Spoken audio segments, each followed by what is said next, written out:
Hello, everyone. If there's anyone here, it says there's two people here. One of them might be me. I don't know if you're still here, Nuck and Futz, but hello and good night if you're leaving. But I know it's really late, but I don't plan on it being too long of a stream.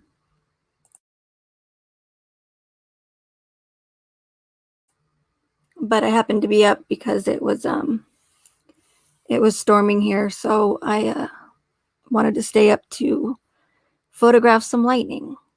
So I figured while I'm up, and I noticed a couple weird things about, I don't know, the Summer Wells case. It seems something's up. Hey, Robbie. Hello, Lola. Hey, Sue. Hey, Kristen. Amanda. Thanks for being here at this late hour, or maybe early.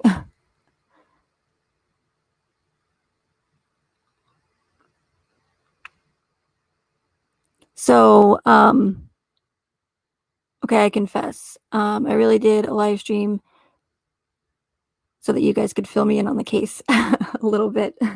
Obviously, I'm still going to have to do my own research, but I was hoping that I did the same thing for, what case was it? I don't remember. Oh, the Orson, was it Orson and, I don't know, the two little boys case? Whatever happened with that? That just like disappeared or what? They just never found him? Not to get off track, but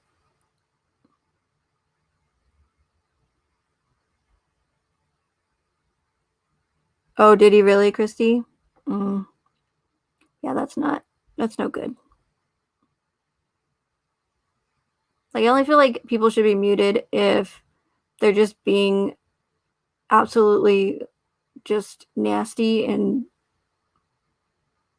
I don't know, obviously trying to stir trouble. But I think I probably have, in the time that I've been covering this case, or the Watts case, I should say, I probably have, well, I know I have less than 10 people, and like 5 of them are multiple accounts from like a bot or something that came into my chat. So it takes a lot for me to ban someone from my channel.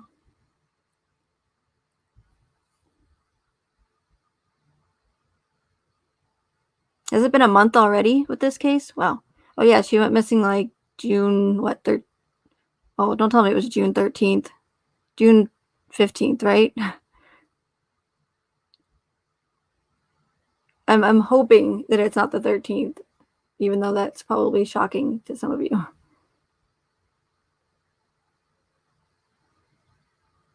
Hey, Scott.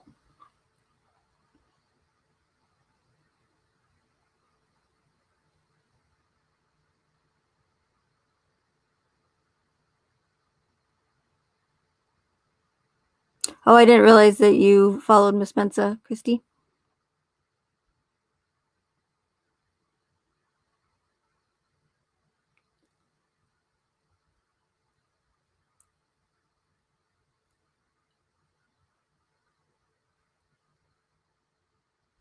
So we'll wait for just a couple more minutes and then we'll get started. Hey, Matt.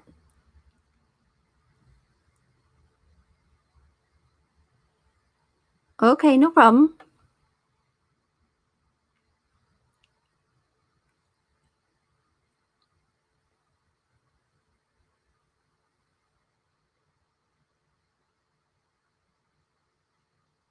So while we're waiting for a couple more people to get here,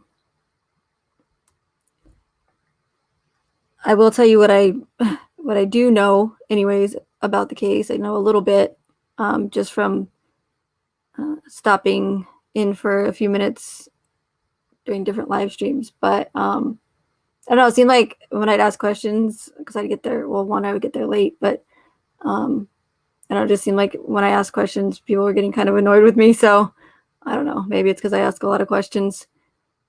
But it was, I don't know, it was kind of confusing at first. I remember I was in Bartwan's live stream a couple weeks ago, and I'm like, wait, so who's missing? Her aunt's missing.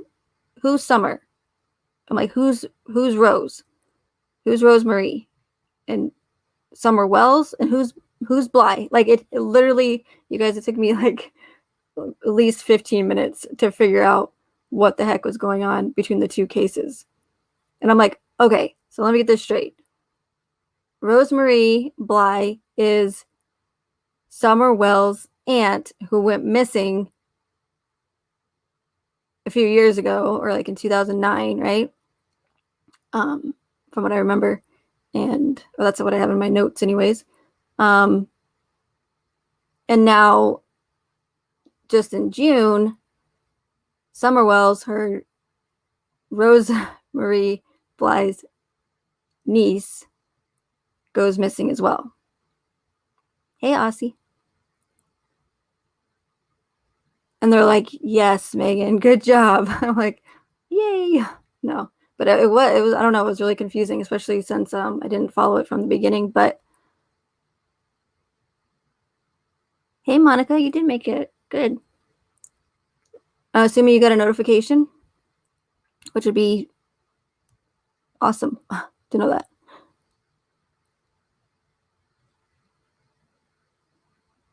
It's okay, Christy. It's good to know.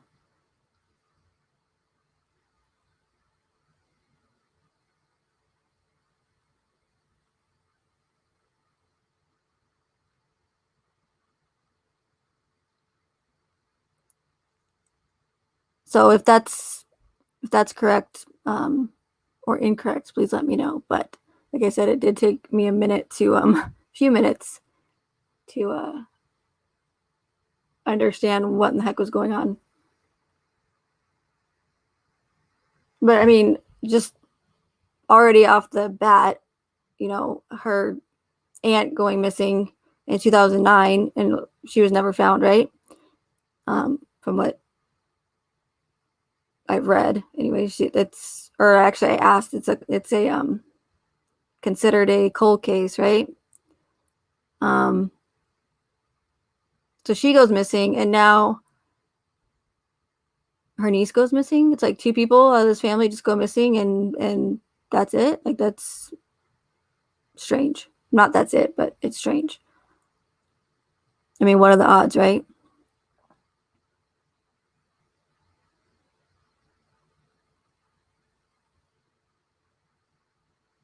I don't, it's too early to tell, Christy, but that's why I wanted to do this live stream so you guys could fill me in a little bit. But I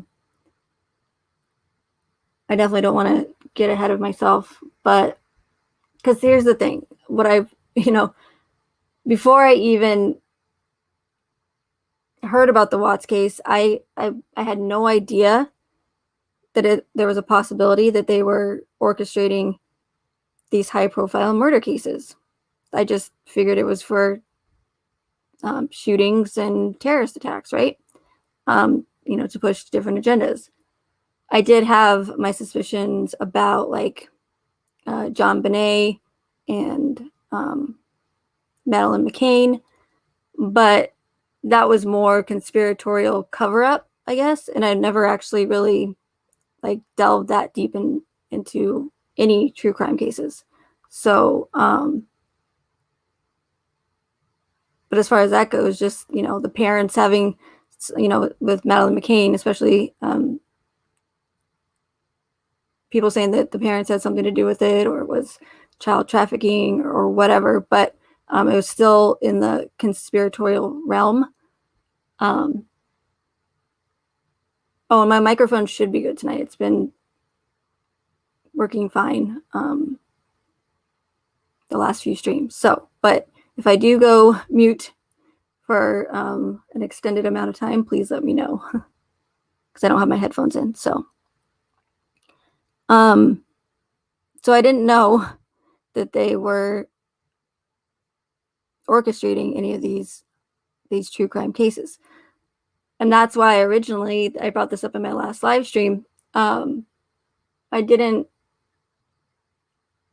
originally see the Watts case for what it really was right away, because I wasn't looking for it. And not because you have to actually look for these events, because for the most part, once you know about them and you know how to spot them, they're fairly easy to spot for the most part.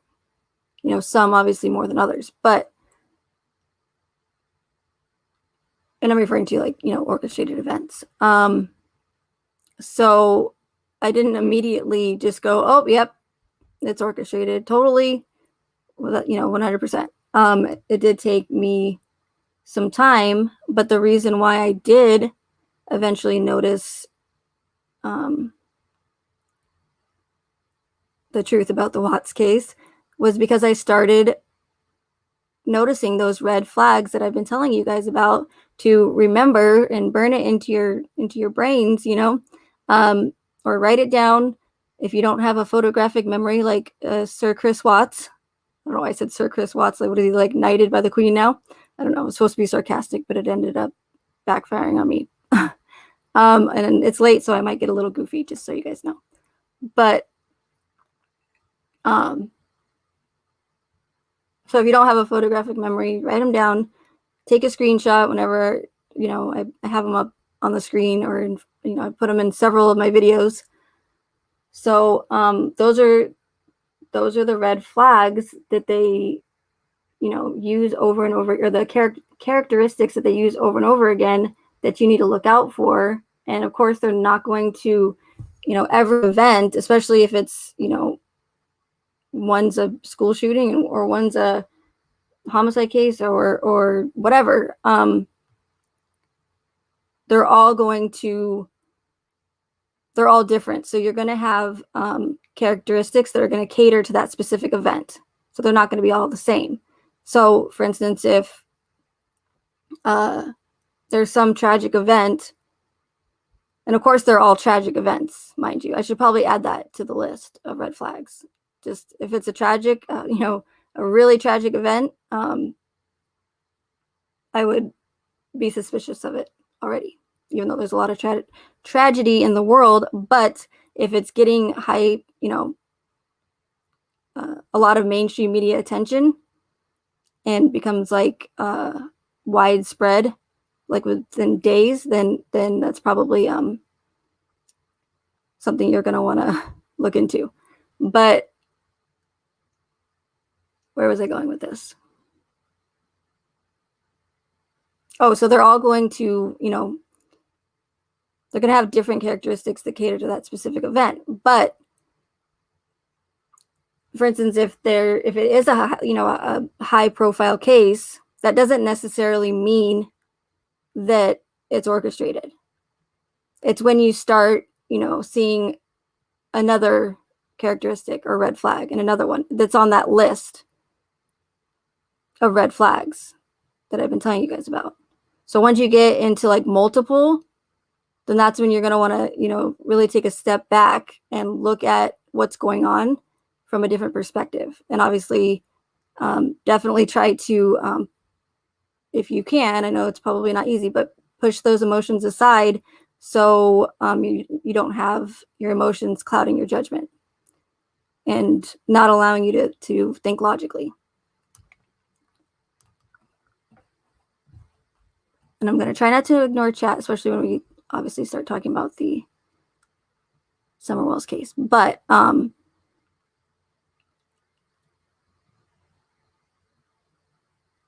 for the most part, they follow the same, I don't know what you want to call it, like itinerary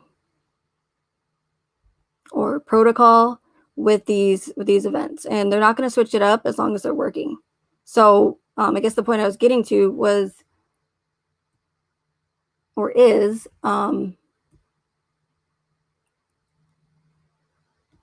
didn't immediately notice the Watts case for what it was. But like I said earlier, I started to notice these red flags that I have learned over the years from, people like Ole Damengard, who's an expert on false flags, psyops, and conspiracy theories that I've mentioned a lot, and other, social media channels that have, or creators that have been exposing the other orchestrated events outside of true crime.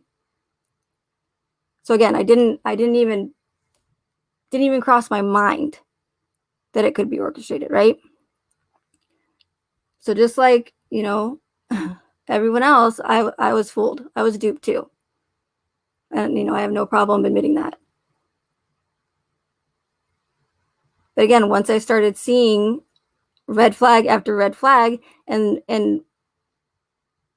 not only that, but the Watts case had pretty much every, if not all, the same characteristics and red flags as the Las Vegas shooting. And that's an event that I have, researched and followed since day one.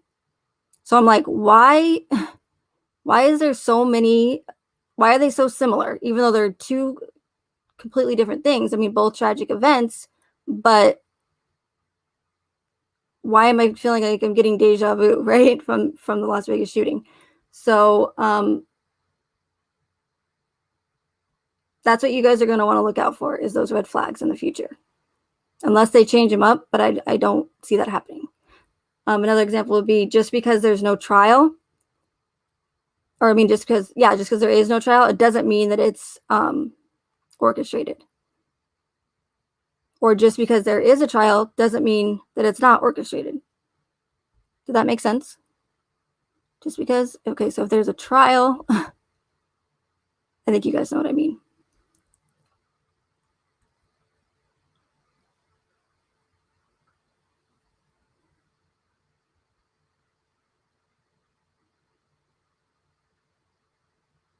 Wait, what? Always had a rule for my girls to cover their 3B, butt, belly, and boobs. Who didn't learn that? I must have missed that. That's funny, though. That's a good rule.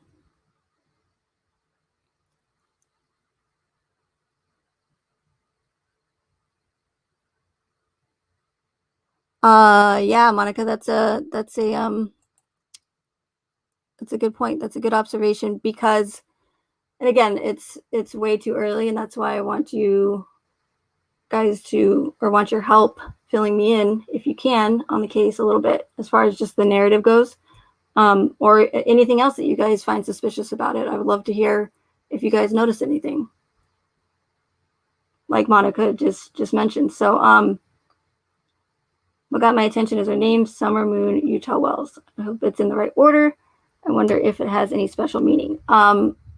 So if you've been following me, with the Watts case, the ones who are, orchestrating these events, and the ones who are in control of these narratives, they love symbolism, meaning behind names, words, letters, numbers, duality. So, when I see a lot of double letters, and I'm pointing to Monica's comment on StreamYard, like you guys can see it, like you guys can see what I'm doing. Can you guys actually? No, you can't. You can't see can you? I don't know. Anyway, so in Summer, Moon, and Wells, you have all these double letters. Now, are double letters common in probably a lot of names? Sure. But it's when there's an excessive amount of those double letters, because again, they love their duality. And it's just something that I've noticed with especially like with the well, really with the Tristan Bailey case. Oh my gosh, there's so many double letter names. Like, I covered it a little bit on YouTube, but then I covered it more on DLive, because I can play on DLive. I can play all the news clips, and I don't have to worry about it right now, anyways. But every news anchor had double letters in both of their names. Every single one. I played probably 5 news clips. Not only that, but in the articles, names mentioned in the articles in the Tristan Bailey case all had double letters in both their names. I mean, what are the odds of that? Call me crazy if you want to. I don't care if anybody calls me crazy, but that's crazy. I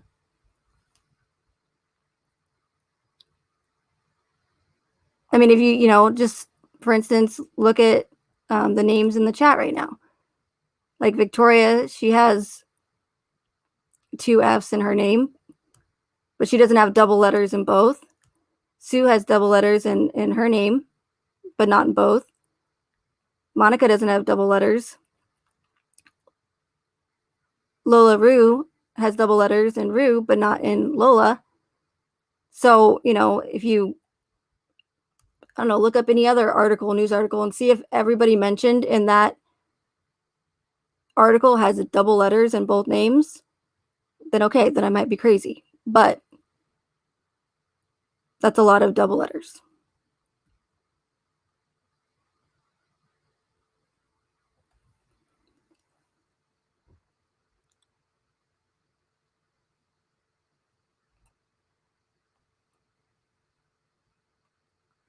Oh, but yes, Monica, about something else about Summer's name. So with these orchestrated events, they will usually tell us what they are doing or plan on doing in the future. And I've mentioned this before. So it's like this karma thing that they believe in. Well, one, it's straight up mockery, predictive programming. And another reason for it is they believe that if they tell us what they're doing or going to do in the future, whether it be in movies, television, or in the event itself, by using sometimes obvious and sometimes not so obvious clues, if they tell us what they plan to do and we're too stupid to realize it, then that's our own fault. But now they don't have any bad karma on their hands, even though it's a messed up way of going about it. Because the majority of people would have no way of knowing what's going on, even though, it's pretty much in plain sight.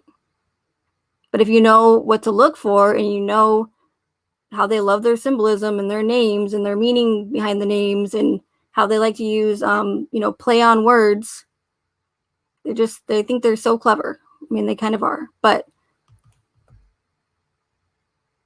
once you know about them and you're able to spot them, they're almost ridiculous, actually. Like how obvious it is. But it's interesting that Monica mentioned her name because, like I said, they will sometimes tell us where they're going to have the next event. So keep an eye out. I'm not saying that it's going to happen, but keep an eye out for another tragic event that happens in Utah. Now, with the Watts case, it's difficult because, I did keep an eye out for that, but you had so many different locations going on. You had them going to North Carolina. You had them going to San Diego. You had them going to Arizona. I don't know. What else am I missing? New Orleans, right, was mentioned in the narrative because that's where they went for their Thrive convention. Vegas was in. So in all of Shanann's Facebook videos and all her Thrive trips, it'd be very difficult to be able to predict where the next one was going to be with that. But they will usually let us know. Oh, for instance, here's a good example. And I would play the clip for you, but I don't know if I can play it or not. I don't want to risk it. I could probably just show you the picture. Anyway, with the Las Vegas shooting, there was a interview that went, viral per se with a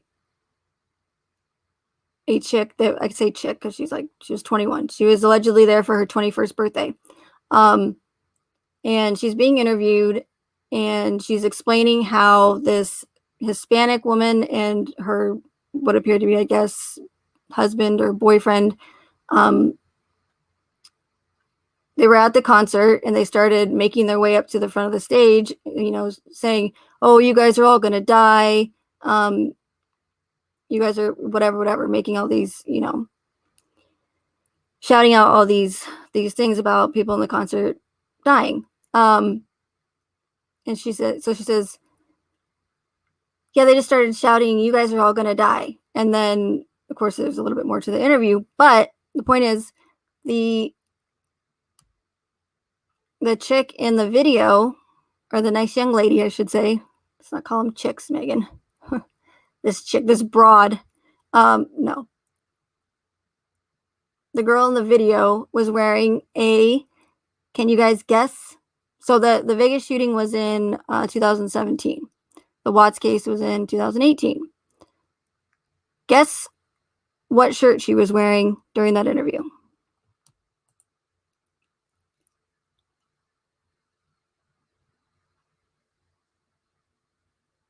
Hey, Nurse Tara, good to see you.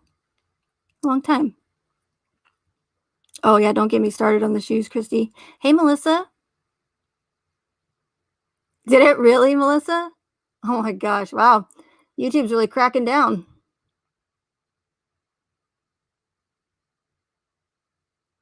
I can't believe you can't say boobies. Isn't a boob is a isn't it like a bird or something? I don't know. Sorry about that. I hope I didn't get you in trouble.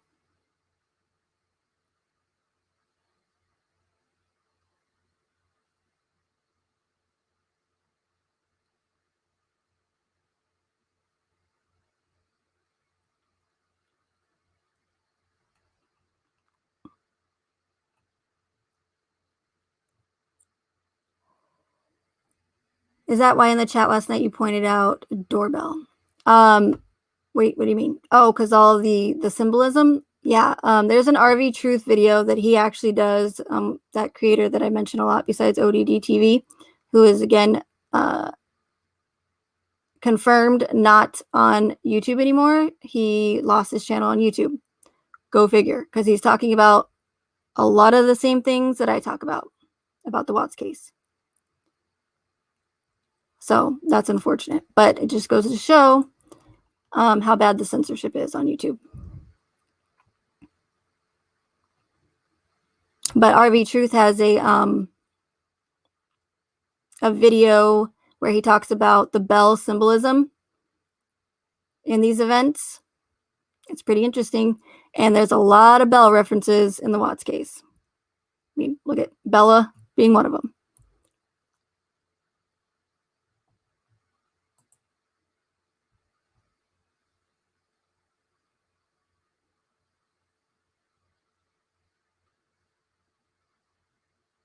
They shut your account down for a week? That's crazy. Yeah, I've actually heard of that. I have a friend that I met on D Live, and he said that he's been banned from YouTube from commenting or anything for a while now because of the stuff that he said in chats, I guess. Not like, anything like vulgar or anything, but just as far as like, anything going against the official narrative.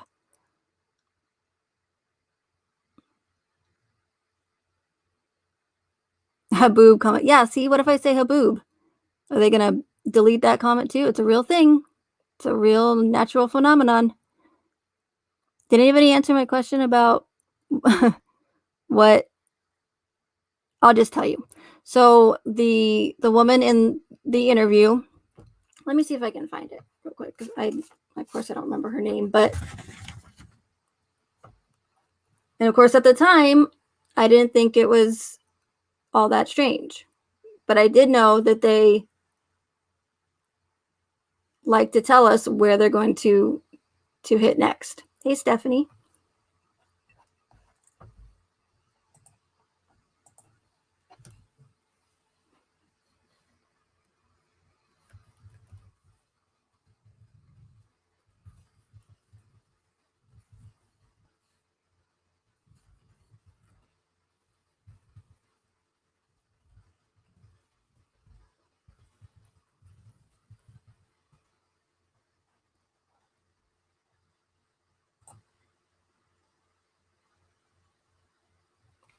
Okay, here she is.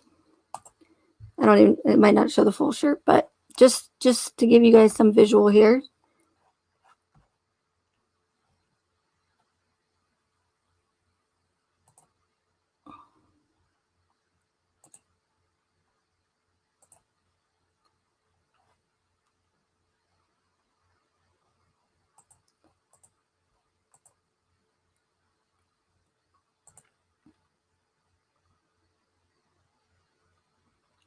Okay, so here's, let's see if I can read the article. Hey, Andy.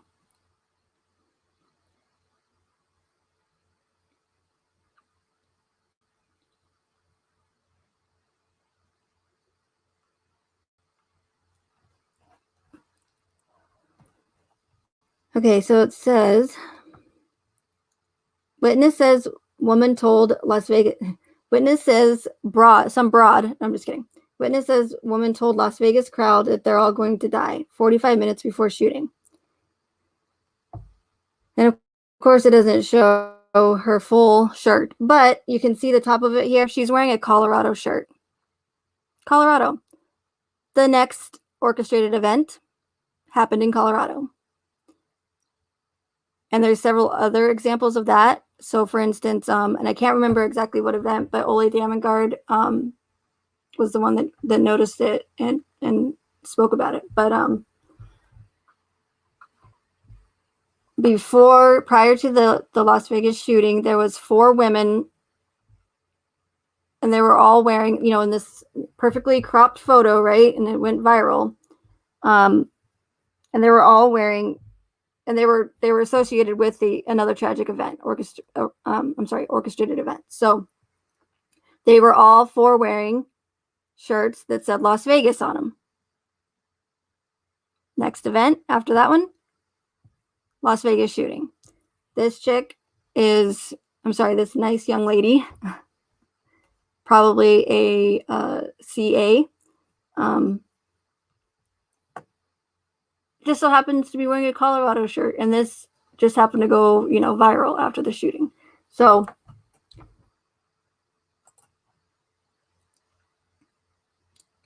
the woman who says she witnessed threatening behavior before the Las Vegas shooting, Sky News. Okay, I don't know why it says that. In the aftermath of the worst mass shooting in recent U.S. history, one witness said a woman had told the crowd that they were all going to die tonight.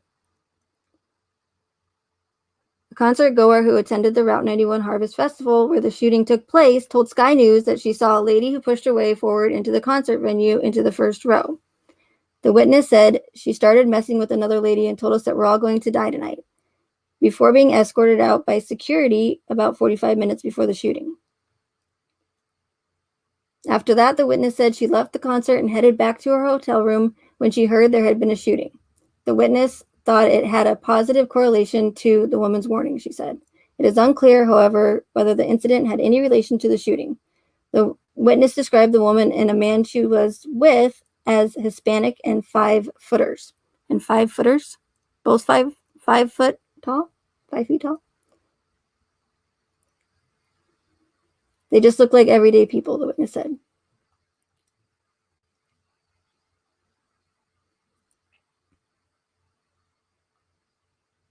His roommate, Mary Lou Dan Lee,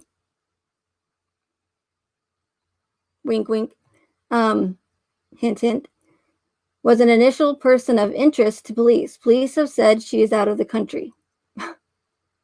So this must have been like right when it happened, because she was in the Philippines allegedly. So Mary Lou Danley was Stephen Paddock's girlfriend, and also the closest person to Stephen Paddock at the time. So usually that's who in real life, right? They're always considered a suspect, the closest person to the murderer. But she was hardly investigated. She was not given a polygraph test. There was even, I don't know, I don't even know if it's true or not, but there was people were saying that she even admitted to having, that she would have her fingerprints on the guns, on some of them, because she helped load them or something. I don't know. Something like that. But regardless if that statement is true or not, she was still the closest person to this guy who just allegedly killed 58 people. And like they say here, it was also, the deadliest mass shooting in modern U.S. history. So the closest person to him, but yet she was never investigated, questioned a little bit, never given a polygraph, and she had hardly any footprint. Like there was no, you couldn't find hardly any information about her online. Let me know when this starts sounding familiar to a certain someone that we are familiar with. Hardly any footprint. She had a Facebook, but there was only like a few photos of her and a few of her friends, and a few pictures of her and Paddock, Stephen Paddock. And no one came out and said that they used to date her. No ex-husbands, no enemies, no other friends, nobody trying to get their 15 minutes of fame.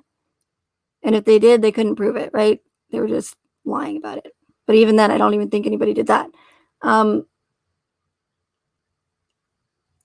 So, not only did she not have hardly any background online about her, hardly any friends, no one came out to claim they even knew her, was hardly investigated, never treated as a suspect, and also fell off the face of the earth. She had her lawyer give a public statement for her. But other than that, she never gave a public statement. She never went on any, she never did any interviews. She never wrote a book, nothing. She disappeared. So what are the odds that Nicole Kessinger just so happens to be the closest person to Chris Watts in this other tragic event where nothing adds up and there's a lot of red flags and holes in the narrative, just so happens to not be investigated hardly at all, was treated as, as a victim, never given a polygraph, who also has hardly any footprint or information about her. No one ever came out and has said that they know her or could prove that they know her. Not even, what's his name, Shane or whatever. I don't know, whatever her ex-boyfriend was. No enemies. Nothing. Not a single person. And she also fell off the face of the earth. Has never come out and given a statement to say, explain her side of the story. Hasn't gone on Dr. Phil, hasn't done any interviews, hasn't wrote a book. So it's those kind of things that it's like, okay, what are the odds? Yeah, same with Campos, vanished. Exactly, Scott. So that, that's like what I was saying earlier, as far as there being so many similarities between the two cases, or events, even though they're both tragic, but completely different, because one was a mass shooting and one was a family homicide case. So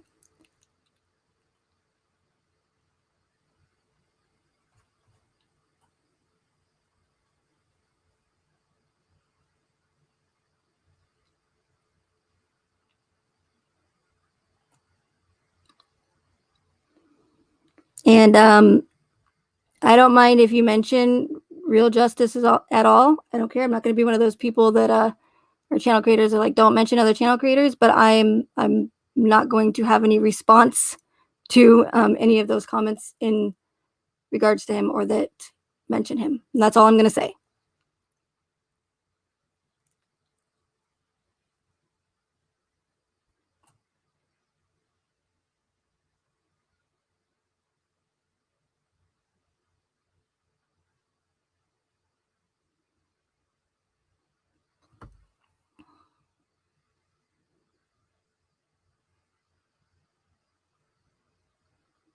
Yeah, she was from the Philippines. And he wired her like $600,000 or something just a week before.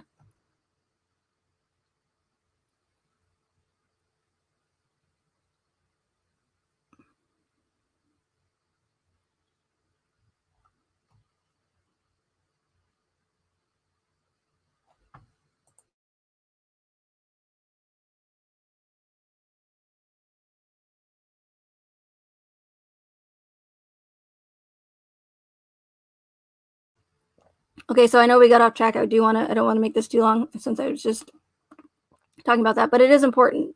And it does have to do, with everything. But the Summer Wells case. Can you guys sort of fill me in on the narrative, like in Cliff's Notes or something, or in a nutshell?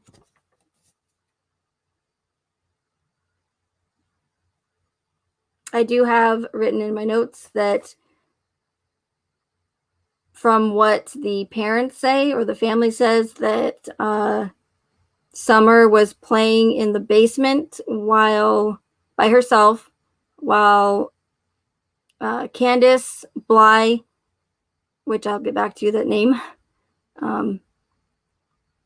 and Grandma were planting flowers outside. I forgot the father's name. Is it Don or is that I don't know. I'm still confused. But Summer was in the basement playing with her toys. Mom and Grandma outside planting flowers. Dad wasn't at the house. And her brothers, I guess, does Summer have a couple of older brothers or something?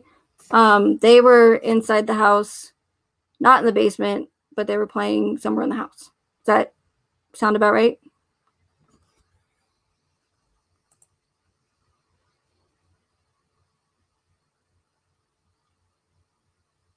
No, it's okay, Christy. I really don't mind at all. I have opinions about that creator, and it goes way back because he's been around since the beginning, and I just rather not even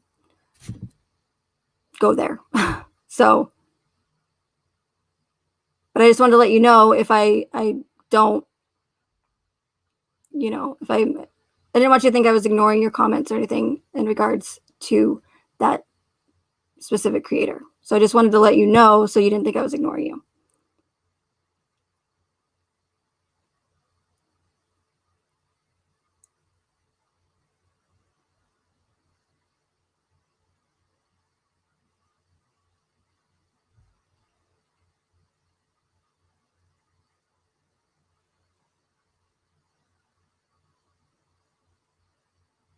Wait, I missed it, Andy. Why would you? I don't.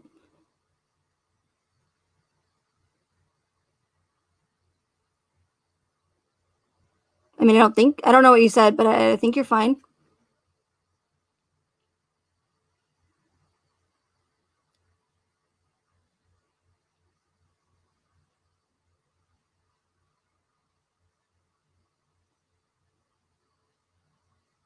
Okay, so who's Hunter? Because I just heard that name in that interview that they did with that. So weird. With that the interview room or something channel on YouTube. I'm not sure why they would give an interview with that YouTube channel, but again, I still don't know hardly anything about this case. So, okay, nutshell. Everyone involved in the Summer Wells case has a different story per their interviews. Okay, so, and I've asked this in a chat, but again, it seemed like people were kind of like annoyed with me, but are the police involved? Is there search parties still going on? Or were there search parties? Are they over? Are they considering her? Is it case closed? And now it's just the parent. And that's a lot of questions. Sorry, I'll slow down.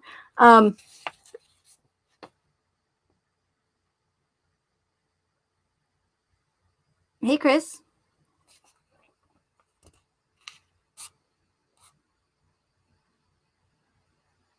Okay, so Hunter is not a family member.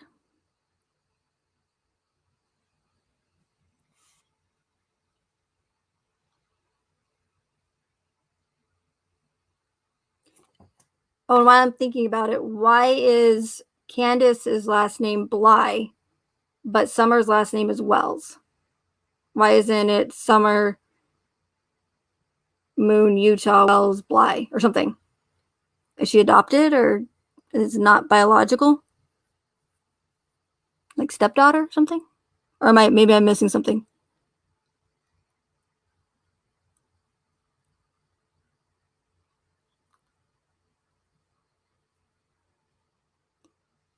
Candace has an Candace has an older daughter named Candace. She was seen with no shoes. Well, that's different, but they still mention shoes. Interesting. And hi, Alexis.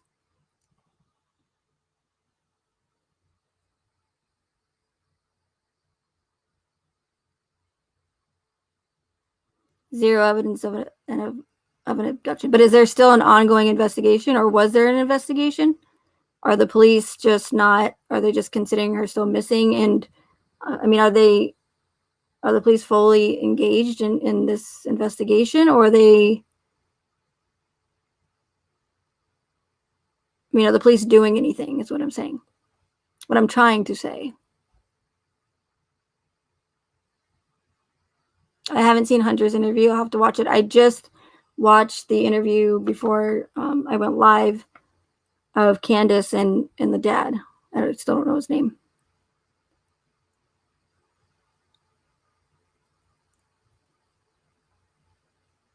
So they have like cadaver dogs or search dogs and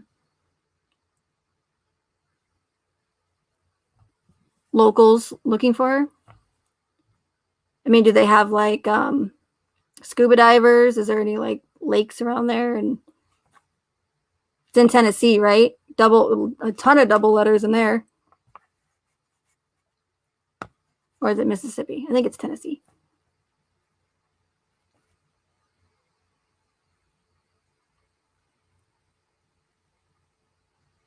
And what? So Hunter, the 15-year-old boy, gave an interview to who? The news? This is weird. There's something. Yeah, I'm already suspicious of this case for sure.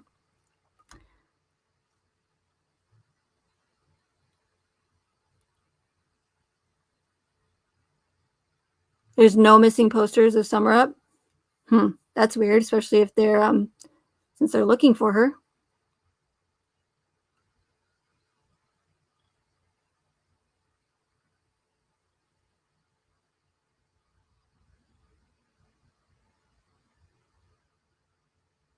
And what I don't get is if Summer, of course, when I ask these questions, I'm just going based off the official narrative, just so you guys know. But based off the official narrative, I was told, I don't know if this is correct, but like I said, she was in the basement playing. So she either wandered out of the house herself, right? And got lost or whatever, or someone went into the home and took her.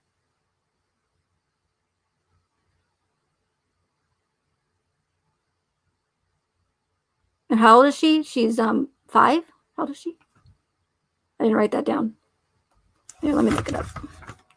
You guys don't have to stare at this article anymore.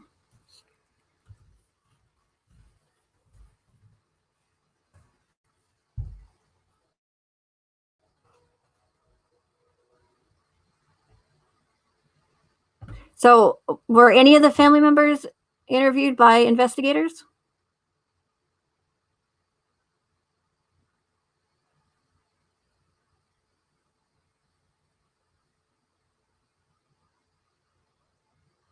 Hunter gave the interview to a YouTube channel. That's weird. This is weird. It's weird to me that they're so engaged in social media. I mean, I could understand, obviously, if it was to spread the word of Summer being missing and to help find her, but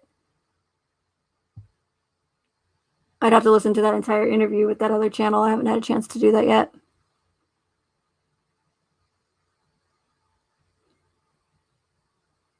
The dogs tracked her scent out to the driveway and then stopped. Oh, and don't even tell me it was Jane. If it was Jane, that's it.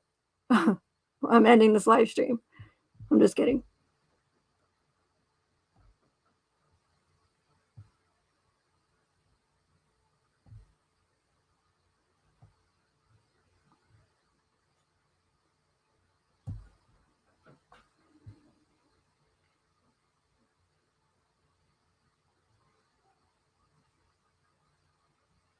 See, that's confusing too. That Candace has a daughter named Candace. It's like they do that on purpose to confuse us. You know what I mean?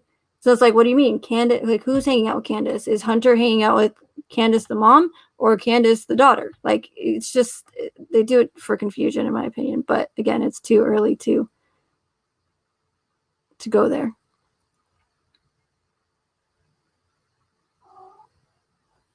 Hello, do you want to go outside, little boy?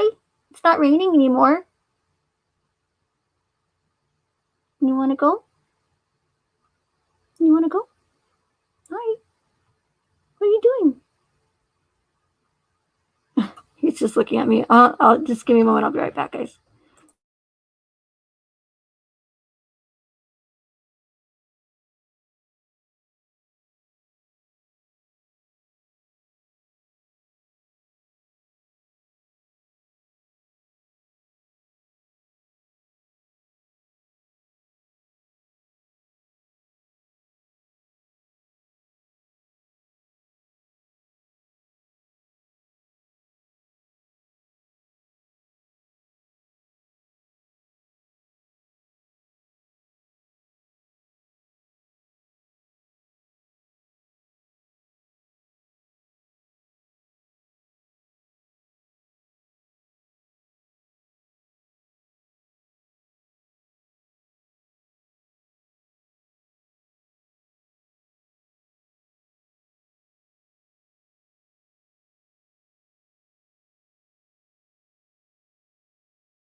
Okay, sorry about that.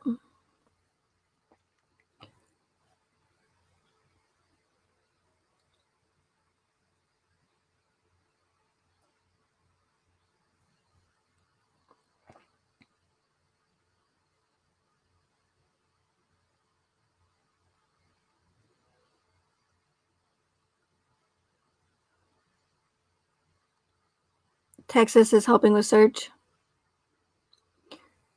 They seemed extremely lacking empathy and totally not worried, almost immediately speaking about the daughter in the past tense as if they knew she was dead. Oh, kind of like Chris Watts, right? Interesting. Yeah, I noticed that about their interview, Andy. And again, here's the thing, right? I said this before, and I'll say it again. I realize that people, deal with tragedy and death in different ways. Some people can hardly speak or function or, whatever, and some might show no emotion. But we're talking about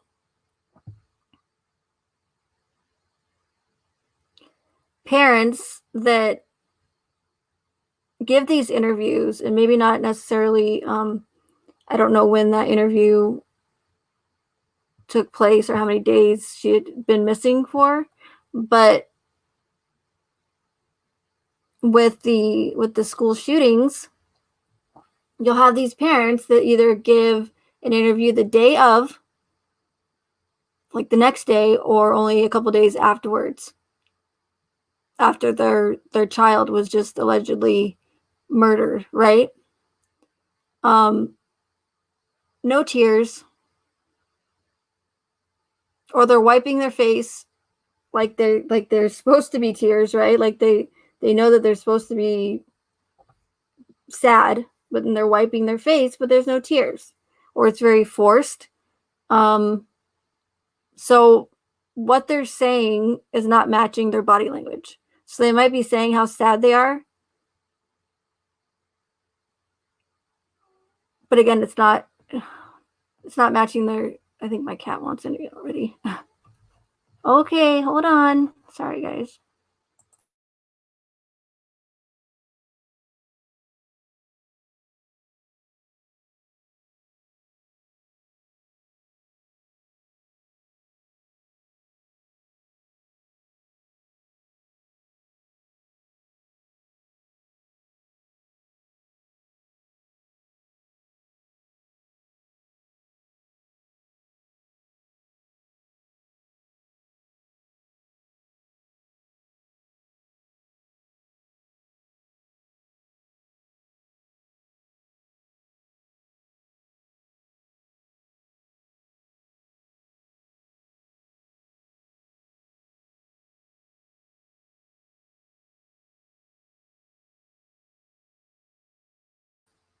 The wind picked up. There might be another storm coming, so he's like, "Let me in." So yeah, so there's lack of emotion, and what are the odds that there's no emotion with these people that are involved, whether it be their missing wife, children, or whatever? There's no emotion, and that's when, you know, especially in true crime, a lot of people will say, "Oh, they're definitely guilty. There's no emotion. They have something to do with it, without a doubt," right? So it definitely works in their favor. I've noticed. With Chris Watts, it was, "Oh yeah, he's definitely guilty. He's a covert narcissist," right?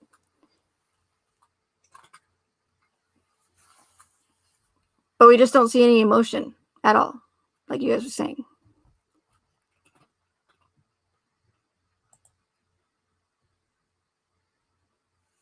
Hey, Welsh, Pam. Okay, let's see my notes here. That's pretty much all I have in my notes. Except besides that the aunt went missing in 2009. Oh, I'm sorry. Did any of you answer why Summer's last name isn't Bly and why it's Wells?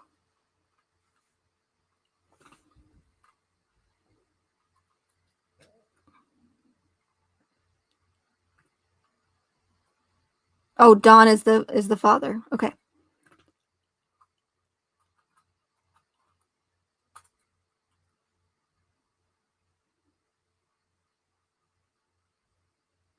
Who's Chicken Lady? I don't know who Chicken Lady is.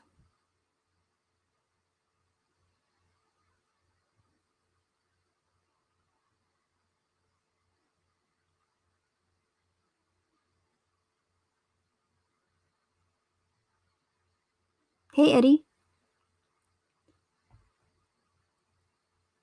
But the first thing I did notice was the last name Bly. Bly, lie. Like I've mentioned several times with the Watts case, how they will literally tell us that in RV Truth, the channel creator that I speak about a lot, he, my other cat, the baby cat, is in the computer chair behind me. It's like, okay, make yourself comfortable. What are you doing? What are you doing? But they'll tell us the whole thing's a lie. And RV Truth has, you know, multiple videos pointing out the same thing that I've done with the Watts case. So, you know, like the North Carolina, how Chris was wearing his North Carolina shirt 2 days in a row. It's his favorite North Carolina shirt that Shanann got him. It's his favorite from Amazon. It's like, please. What does that have anything to do with your family being missing? Why would the reporter ask him where he got his stupid shirt from? It's absolutely ridiculous. And he like kind of, tugs at it and then, see, it's my North Carolina lie. And it might sound ridiculous to a lot of people, but I'm telling you, it's what they do. It's what these people do. The ones that are controlling and orchestrating these events. It's their thing, right? Everyone has a thing. That's their thing, is the symbolism and the Easter eggs. And they don't even hide it. It's in plain sight. Just like Cindy Watts was wearing, out of all the things she could wear to a televised interview, the woman picks a North Carolina sweatshirt. So either this family is really trying to represent North Carolina, like hardcore, or there's another reason behind it. And you can see it clear as day, North Carolina, on Cindy's sweatshirt, because they're telling us the whole thing's a lie. Just like Kate Lyons. It's her last name, Lyons. Shanann went to the Thirsty Lion before she flew back to Colorado. And lions are also found a lot in Freemasonic symbolism. So that's just a couple. I've mentioned several others in my videos that I've made.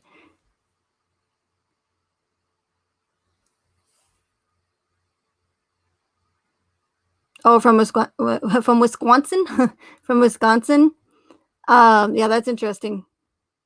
There's something with Wisconsin. I'm not exactly sure, but there seems to be a lot of connections with that.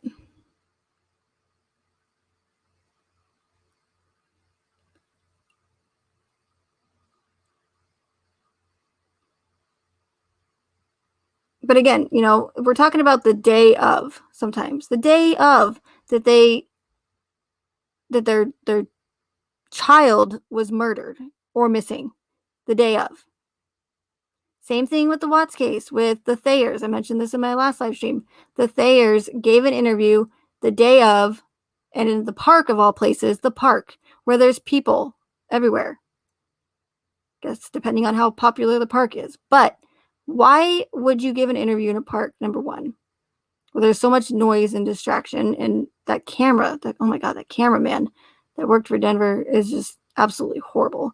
And of course, everything with the Watts case, all the audio is absolutely terrible. The video quality is terrible. Everything's been downgraded on purpose.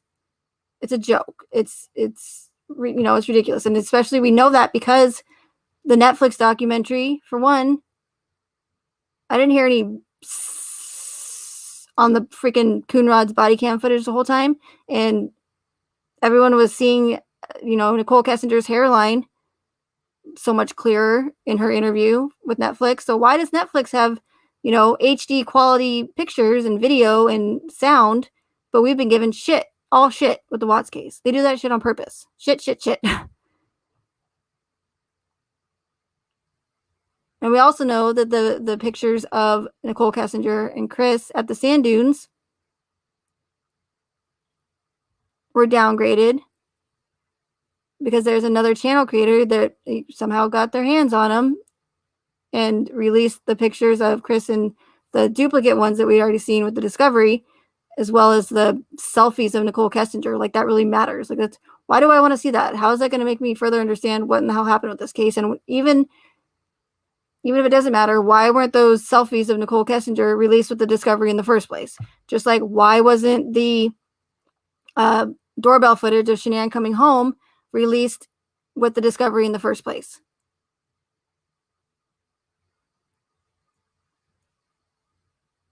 And why was all the video and images downgraded?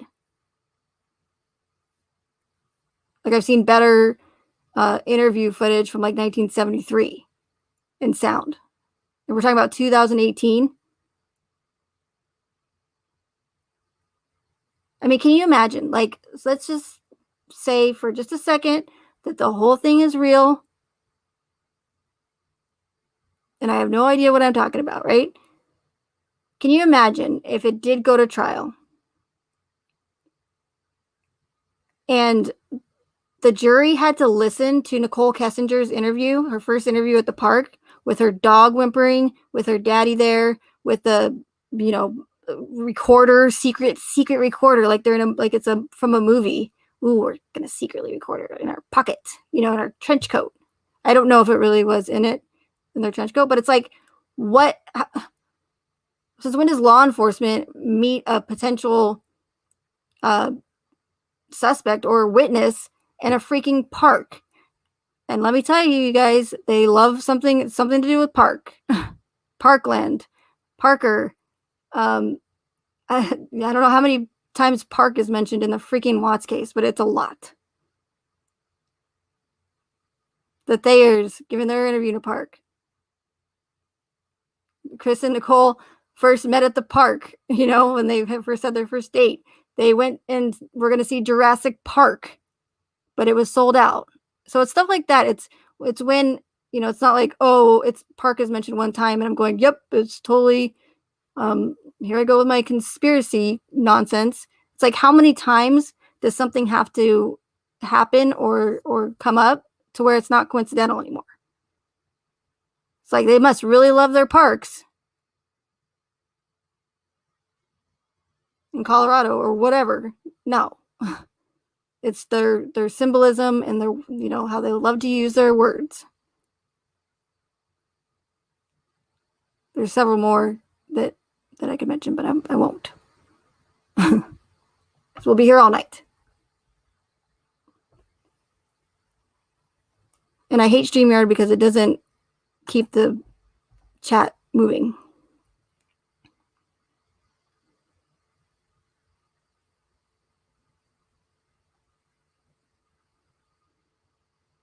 They're going to go to a water park? That's interesting.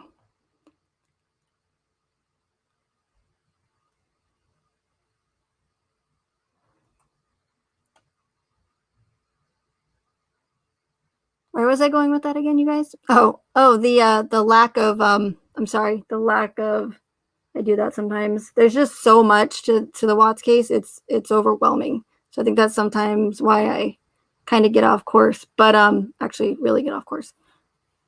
But the lack of emotion. So Nick and Amanda Thayer give their interview in the park the day that they knew that Shanann and the girls and Nico were dead, based off the official narrative. And when their bodies had just been excavated. The day of. Like, you literally just found out that your good friend was murdered by your other good friend and also murdered their children. And you are capable and able to give this interview in a public location, in a park, right? To a news interview the day of. I mean, I could see maybe a couple days. But even that is stretching, I think, in my opinion.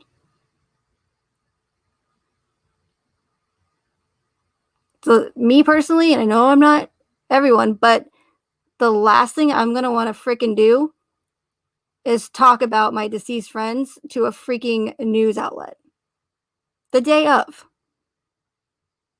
and contain myself and be able to even speak and function, and not only that, but laugh about it and chuckle when somebody in the park rides by on their bicycle and they're like, oh, haha. It's like, what's with the small laugh? What's with the laughter? What's with the banter? I mean, your friends are dead. And that might sound cruel. And it might sound like, how dare you? They were hurting. You can tell. I don't see it. I do not see it. One, Amanda Thayer is wearing sunglasses. She's laughing at inappropriate times. I don't see any tears. I see hardly any tears. And if I do, they're very forced. And they're wiping their faces as if there's supposed to be tears there, but there's no tears. Same with Cindy DeRossier, or DeRossier. I still don't know if it's like French or something. Whatever. Shanann's friend that lives in Arizona. She gave an interview with a local news outlet in Phoenix, and the day of that she found out again that Shanann and the girls were actually indeed dead and were dumped at Chris's at Survey 319. And here is Cindy, not stuttering her words. She's not. She's her eyes aren't red. You know, they're not red. She's not. She doesn't look upset hardly at all. She's saying that she's upset. She's saying, I can't believe this happened to my friend and her children. But I'm not seeing the body language is not matching what she's saying. And keep in mind, again, this is the day of. How about why don't you soak it all in and mourn the deaths of your friend and her daughters instead of giving a freaking news interview on that day? I'm sorry, but in my personal opinion, that is strange. And not only that, but she's wearing Black Label, the ugly Black Label Thrive patch. Dead center in the camera, right? I think it was on her hand. It was on her arm or her, like, the back of her hand. But it's like,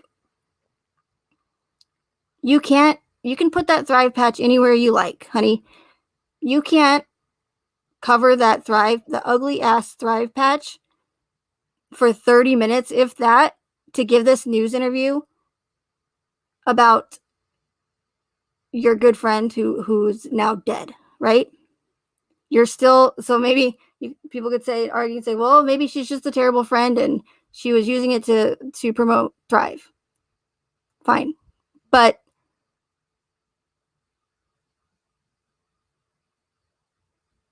the red flag is the fact that she's doing it the day of, and there's hardly any to no emotion. But nobody questions it. Nobody questions that. Not nobody, but a lot of people won't question it because, they say, well, it's her friend. She looks sad. She's upset. She looks sad. So it must be real. No, it's not. Like, things can be so deceiving. People can be deceiving. Like, it's just crazy to me how so many people just believe everything that they're told. And, the same thing goes for Frank Rusek in the courtroom. I don't know. Like, for example, I watched this, and I'm sorry if I'm ignoring the chat. I will get caught up on it. I watched this TV show about magic, and they were, giving the secrets on how they do everything, right? And there's a part specifically where they show the tricks that they use with cameras. So anytime you're watching magic, like a magic show or whatever, a magician on a TV show, they will use tricks with the camera. So, for instance, this one magician, he made like a freaking Hummer appear or something. I don't remember what it was specifically. An elephant, something big, out of nowhere, right? And then it was like, oh my God, that's crazy. But all they did was pan the camera away, or go to, camera 1, camera 2, and then, go to camera 2, and then boom, there's the Hummer / elephant, right? Like, it's simple things like that can trick people so easily. I mean, it's especially on a camera, right? With it not live. Even live, magicians have that hand and whatever movement. So it's like, oh, look over here at my hand here, but don't look at this hand, what I'm doing over here when I pull this ace out of my ass. Whatever. Not my ass, his ass. The magicians. Okay, I'm going to have to speed this along because I'm getting goofy. But you guys see what I'm saying? Like, it's just, things can be so deceiving and very easily. So, for instance, someone mentioned Frank Rusek, how convincing he was in the courtroom. Like, they're like, I can't get past how, like, upset, the family members seem, and it seems genuine, right? And yeah, it does. It does look like Frank is genuinely upset. But if you take a closer look, you can see how red he is. And you see when the camera's on him, his hands are in his face, like pretty much the entire time. And then when he moves his hands, then you see how red he is and upset. It's like, so it almost looks like, in my opinion, that it's very forced. And not only that, but that camera kept panning, away from Frank Rusek and Frankie. And then it would go to Judge Kopkow, and then it would go to Chris, and then it would go back to Frank Rusek. How the hell do we know that he didn't put eye drops in his eyes before the camera panned back to him? I mean, and that might sound crazy, like, oh, okay, making sure you put eye drops in his eyes looks sad. But really, if you think about it, it wouldn't be that difficult. And so, and I've seen people cry on the spot, and they're not,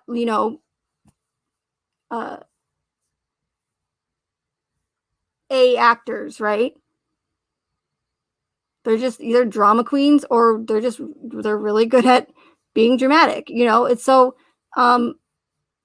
it wouldn't be that difficult to have enough time to stir up some tears, or again, just put some eye drops in. And I go, again, I know that sounds horrible, but at this point, I really don't care. I don't care if that sounds horrible, because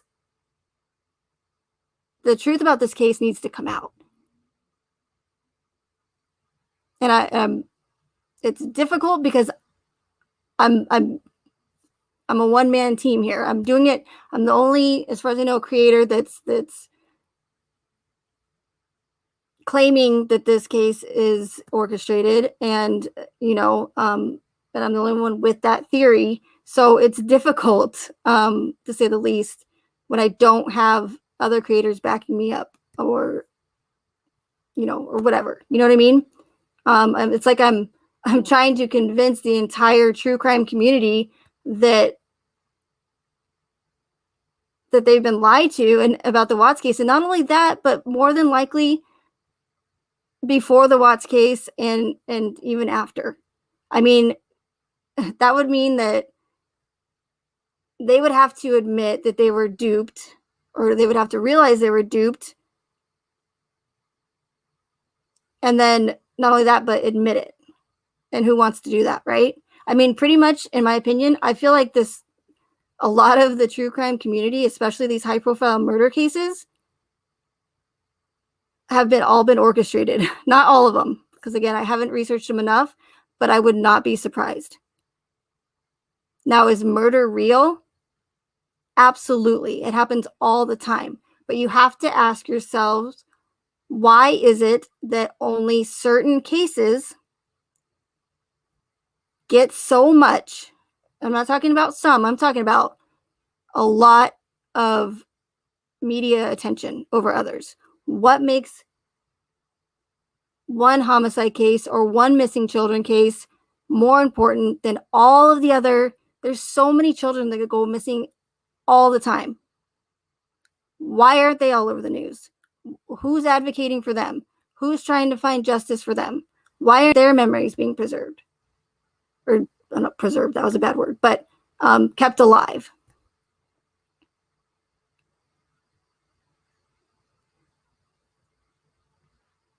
And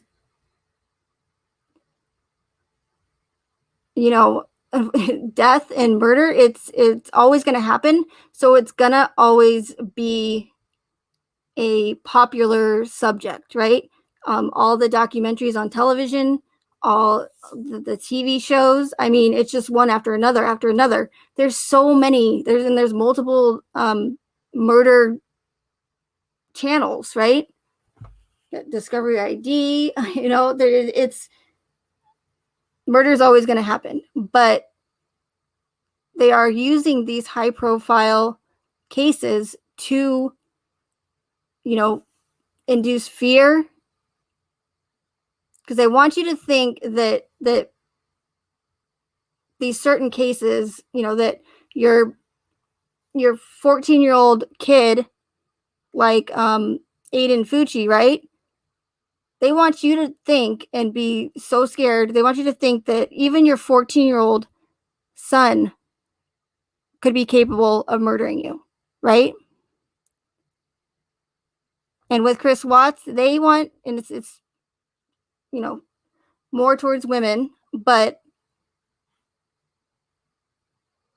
with Chris Watts, they want you to think that even if your husband or your significant other or your close family member that you trust with your life and with your children's life, if they're a great husband and a great father and they don't have any mental illness and they never talk back to you and they do everything you say and they're just all around great guy, nothing bad to say about him, they want you to think that your husband, who is amazing and who you trust with your life to protect you, can up and one day just murder you for pretty much no reason. And again, does murder happen? Yes. Does it happen like Chris Watts? No. But they want people to think that it does or that it will.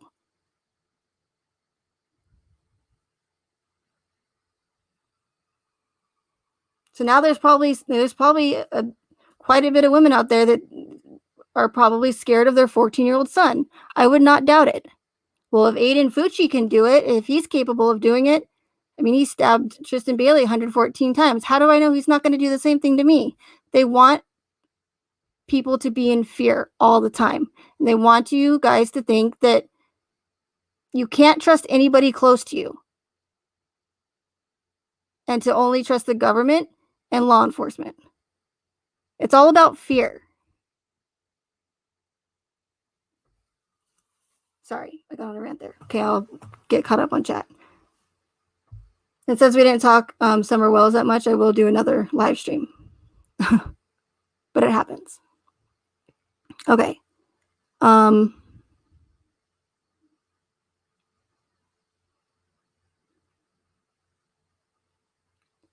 saw a question about, where was it? Wait, Summer's mom is Candace and Summer's grandma is Candace. So, okay. So now we have like a whole Nicole and Nicholas thing going on here, and Lee, like Candace. Multiple names. It's weird. Okay, but I saw a question about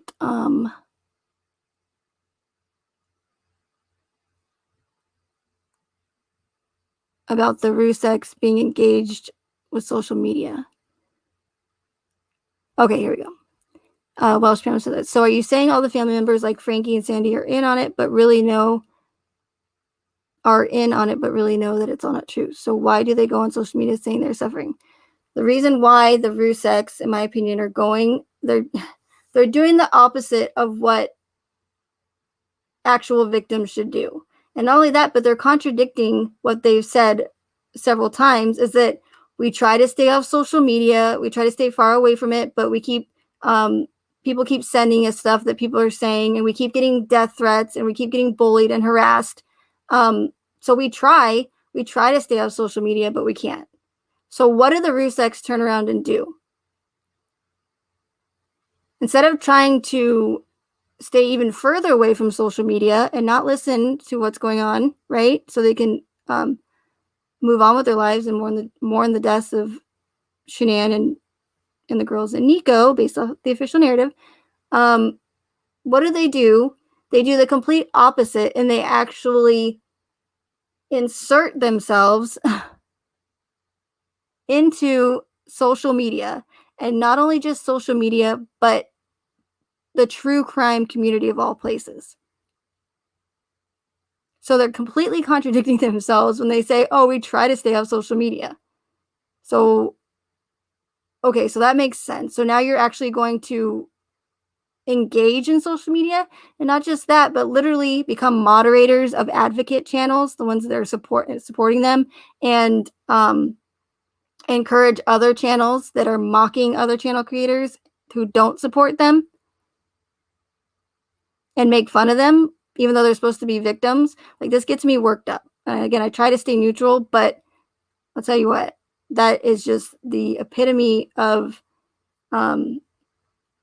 it's so hypocritical of them. And it's crazy that the majority of people will not call them out on their contradictions and their hypocrisy simply because they are victims or they claim to be victims. I'm sorry, but again, being a victim does not make you immune to any like scrutiny or being called out on your bullshit just because you're a victim. Being a victim just makes you a victim. And that's it. It doesn't make you a saint. It doesn't mean that you don't lie. It doesn't mean that you're not pushing in an agenda or using your victim card to, and I've already heard it. Oh, victim card. Did you really just say victim? Yes, I did. Okay. You do not insert yourselves into social media and in the true crime community of all places where that's all we do is talk about the deaths in the cases.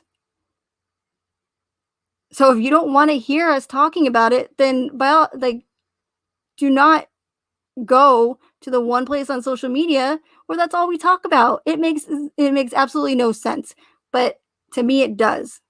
Because if you look at it from an agenda standpoint, they are purposely engaging themselves in social media to push an agenda.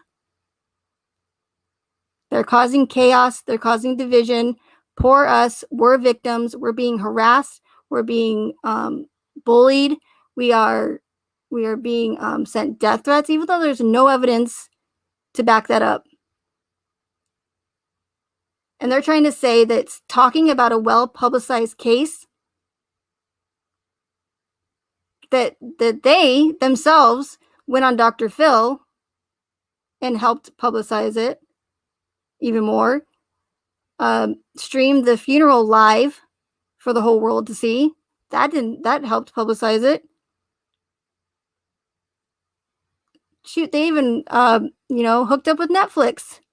I mean, talk about freaking, getting people all worked up to talk about the case again that you don't want people talking about. That's probably not the best way to go about it.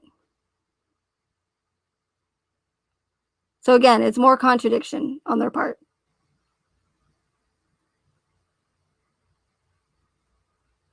So they insert themselves in social media, cause this division, cause this chaos, play the victim card, poor us.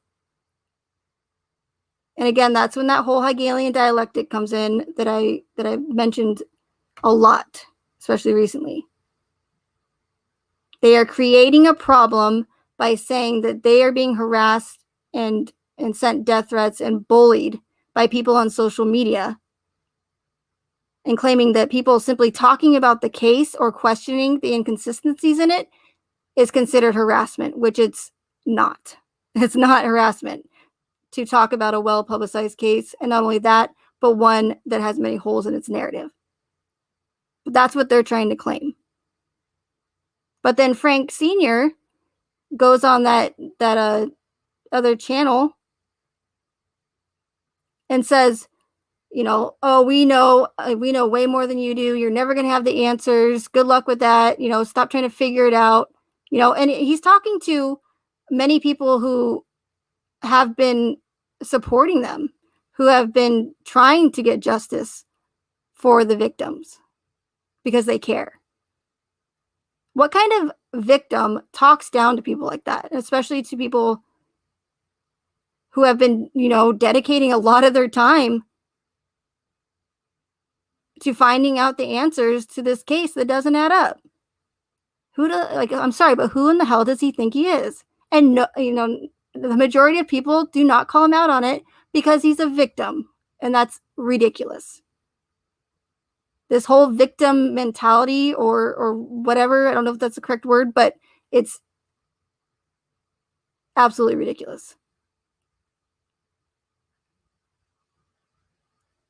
So he says, you guys aren't going to have the answers. You can come with all the theories you want. You're never going to know everything we know. Hey, hell, I'll tell you what, if you want to know about Dirty South, I'm going to have Hisham or whatever freaking Bedouin, Dirty South owner's name is.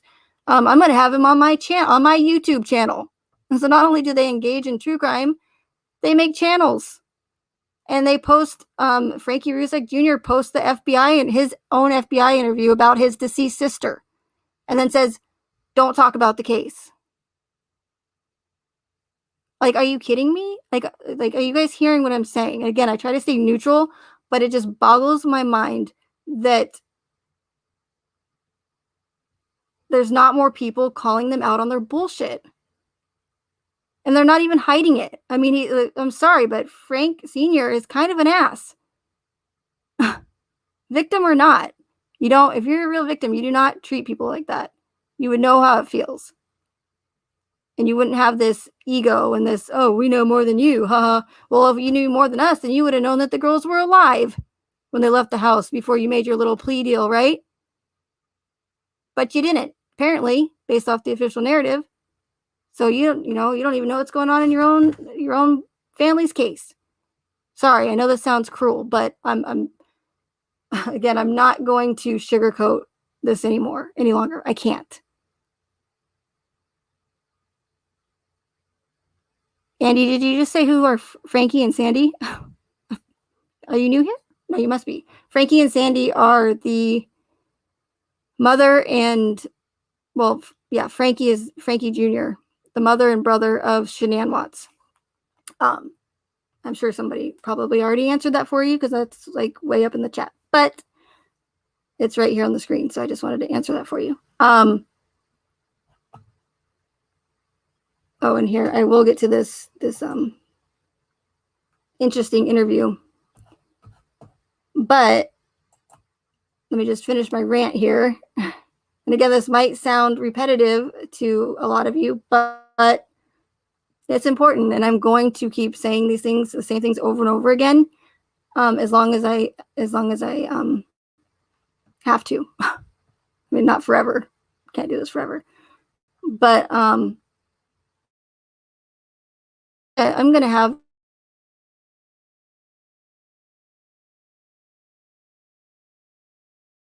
here's the truth, then come over to my channel and if you want to know.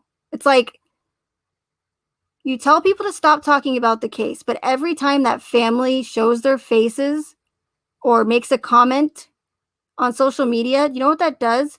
It only adds fuel to the fire, and it just gets people wanting to talk about the case even more, and they know that.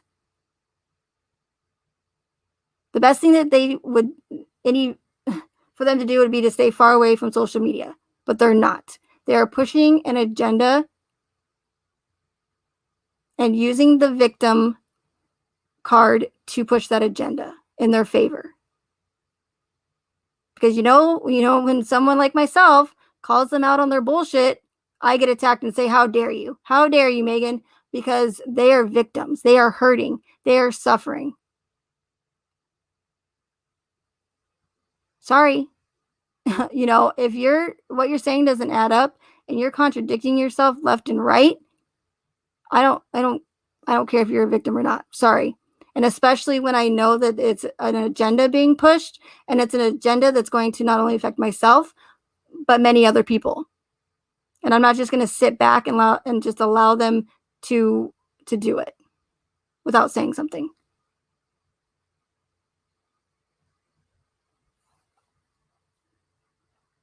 So to answer your question, yes, the Rusek family, the Watts family are without a doubt 100%, especially the Ruseks. Maybe not. I mean, I could actually, the Watts, maybe they have absolutely no idea. Maybe they're just oblivious, but I don't think so. It's not likely. And what victims' family members have so much engagement on social media, not just social media, but with channel creators on social media. Why are they even in contact? Why do they care what any of us say? Why would they care? If they know the truth, if they have all the answers, why do they give a lick what we say?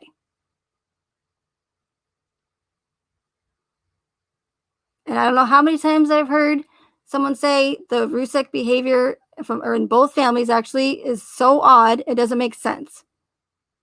Well, it makes perfect sense, like I said, if you look at it from an agenda standpoint, if you look at it from my theory.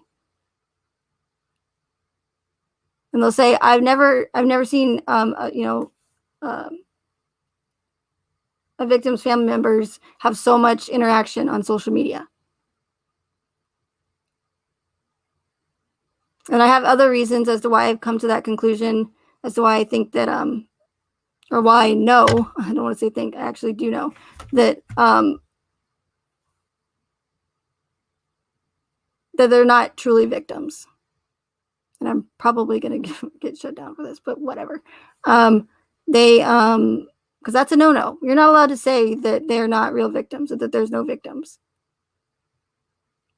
Or you get YouTube timeout.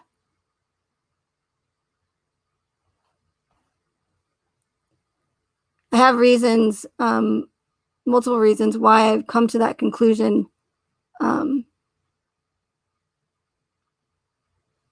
That they're not real victims, but I won't go into that right now. So, yes, to answer your question again, I do believe that they are fully aware of what's going on and complicit and a part of this whole orchestrated event. Yes.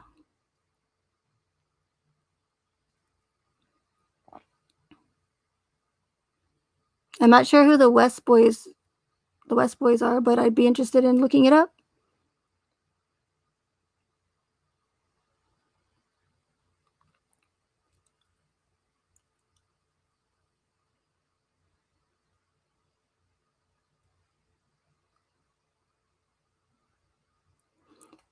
But Frankie Jr. comes on saying all these things, yet it's not true. In my opinion, no. It's, again, they're just pushing an agenda. Why are the Ruseks so determined to why are they trying so hard to convince us that there's no cover-up? If anybody, in my opinion, says there's no conspiracy, there's probably a conspiracy. If they have to go out of their way to convince us that there's no conspiracy, and that, law enforcement did a fantastic job, how can so many people in the true crime community see how many holes and inconsistencies there are in this narrative of the Watts narrative, yet the Ruseks are so convinced that law enforcement did such an amazing job, even though there's, an overwhelming amount of inconsistencies in the case. Because again, of course, they have way more information than we do, right? I don't think so. They also, a few months before, they were trying to convince us that there's no cover-up or no wrongdoing by law enforcement or Weld County.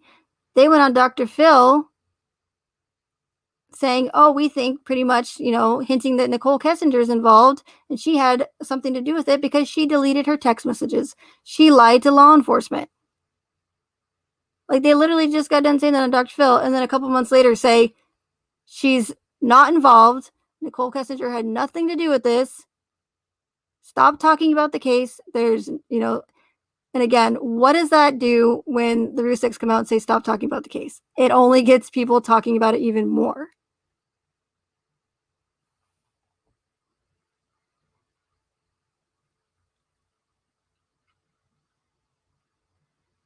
Actually, I will go into a little bit of detail. Another reason why I don't believe that they are real victims is because if they were, they would be at Rourke's door from day one, demanding answers as to why their loved ones are no longer on this earth and why there's so many inconsistencies in the narrative. They even admitted to us that they didn't even know that the girls were alive with the whole, if you want to go with the whole shadow theory, which shows me that Rourke didn't even know what the hell was going on in his own investigation. They said, oh, if we would have known that the girls were alive when we left the house, we probably would have gone for the death penalty. They said that on Dr. Phil.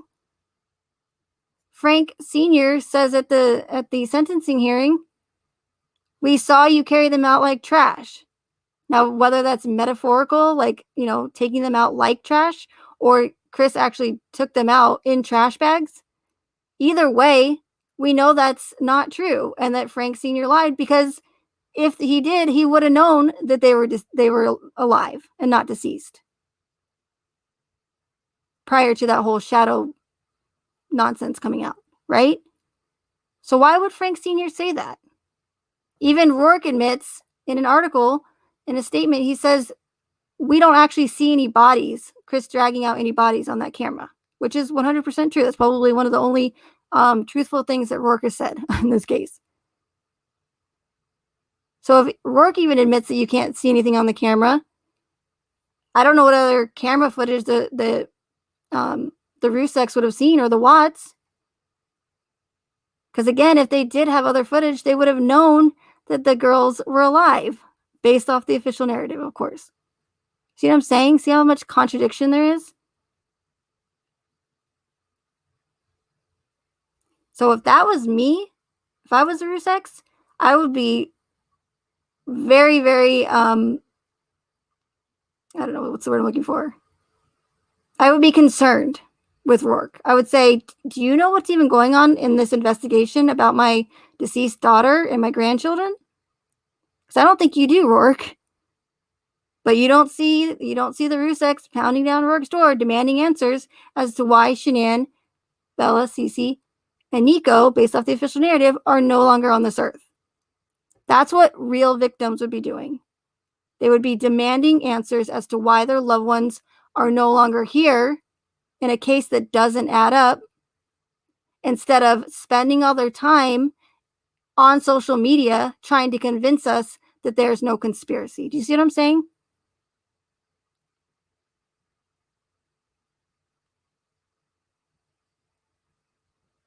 And I'm sorry if I'm getting worked up, but I do, because it pisses me off to my core sometimes. It's like, not like I can't sleep at night, but it really does. Like I said, especially since I know that they're pushing an agenda and it's going to affect myself in the future, possibly, as well as many others.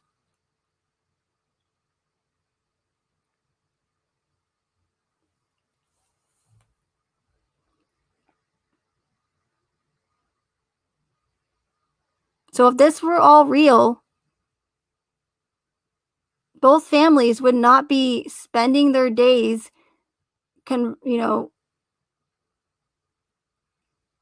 talking to, I'm sorry, but like, who are we? We're nobodies on social media.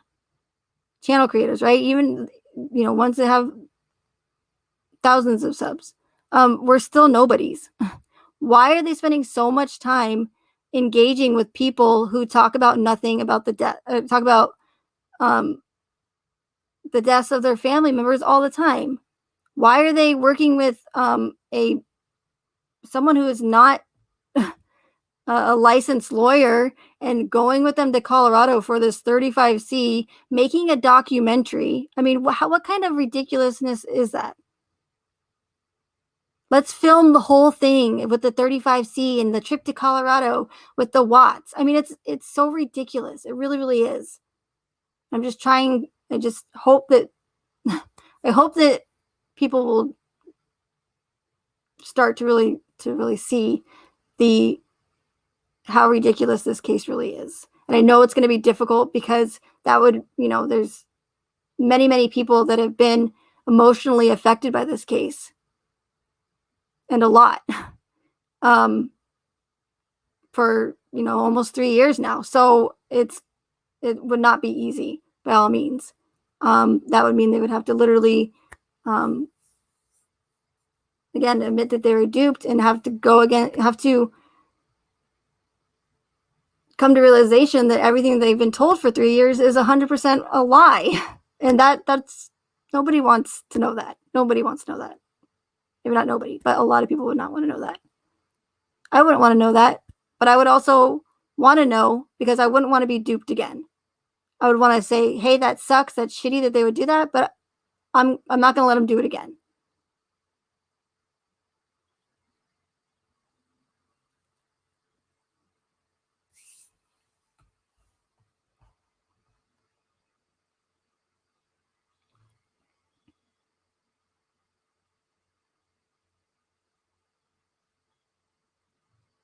And I'm done with my rant. Sorry.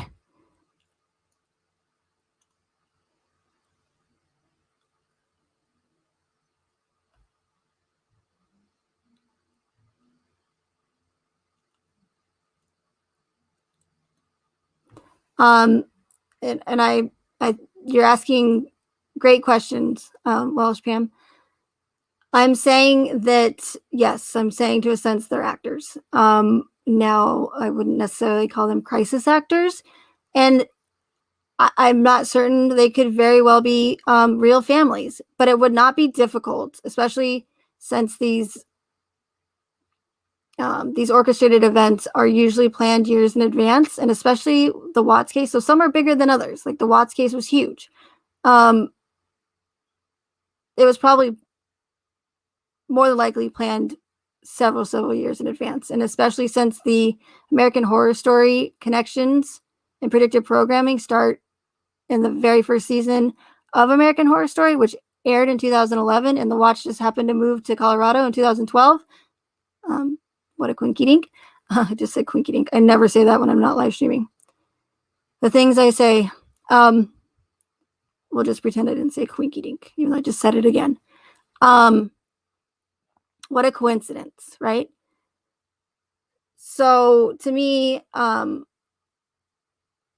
it's possible that it was planned minimum that far back, if not before that. And I know that might sound crazy, but nothing these days is crazy. I can assure that. Well, maybe some things, but just with technology and everything these days, it's so easy to deceive people. Even without technology, all you have to do is show a picture of the firefighters at Survey 319 and have the news, have the media or law enforcement put a caption underneath the photo saying that this is the hazmat crew pulling the girls out of the tanks, and the majority of people will believe it. I mean, why would they have any reason to question it otherwise, right? But they should question it, because that picture does not prove that anybody was pulled out of those tanks. All you see in that picture is a few firefighters with their names on their uniforms and a perfectly, taken picture of the oil tanks. It does not prove that anybody or any bodies were taken out of those oil tanks. All it is a picture with a caption or a narrative saying that that's what's happening, but it does not mean that's what's really happening. So, even though there isn't, let's just say before any of the inconsistencies, and it's just, someone hearing it on the news and a news outlet displaying it on the television saying that's what's going on, even though there's no like red flags yet, people should still question it. They should just take it with a grain of salt and say, hey, okay, maybe there are girls being pulled out of those tanks, but then maybe there aren't, because it's just a picture. You know what I mean? Just like Nate's security footage. Like we're told by the mainstream media over and over again, and law enforcement, that it's Chris Watts loading the bodies of his deceased family into his truck. Now, does it appear that way? Is he walking backwards to what appears like he's dragging a body? Sure. Does that mean he's really dragging a body? Does a shadow really prove that it's either Bella or Cece? It could have been another child, for all we know. If you want to go that route, it's just a shadow. It doesn't prove anything. But when people are told over and over again that that's what's happening with a narrative, and although it does appear that way, it doesn't really mean that's what's happening, because you cannot see. I don't care what anybody says, you cannot see anything on that camera footage. Number one, the footage quality is terrible. There's so many pixelated things going on, and because I have a security camera similar to that, and especially at night with that night vision, not night vision, but the night recording, like any little shadow or movement will make the video pixelate to where it looks like there's a person's shadow there or whatever. And then if you have a well-known channel creator that sounds convincing when they speak, right? And they're telling you that that's what you're seeing. Are people really seeing that because they see it, or are they just believing it because that's what someone convincing is telling them they're seeing, or because that's what they really want to see, because they really want to see Nicole Kessinger there, because they really want her to be guilty or to have some sort of part in this? If you really want to see something that bad, you're going to see it. You're going to see whatever you want. You're going to see a unicorn if you really wanted to that bad. Does that mean that there's really a unicorn in that video footage? No. But that's the little tricks that they use to convince the majority of people that that's what's happening. Because the majority of people will never question it. Because they will just listen to what the mainstream media says and what the mainstream media tells them, or what the government tells them, or what law enforcement tells them. So again, do you really see Chris loading any bodies into his truck? Or do you just believe that because that's what you're being told? Because that's the narrative that you're being fed.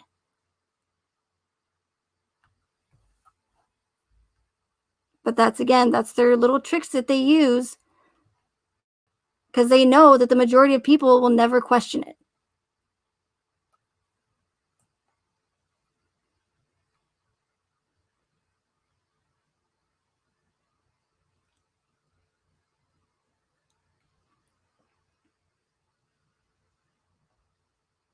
And it's only on, and Christy, you said, don't you think that us YouTubers are the only ones getting sucked in?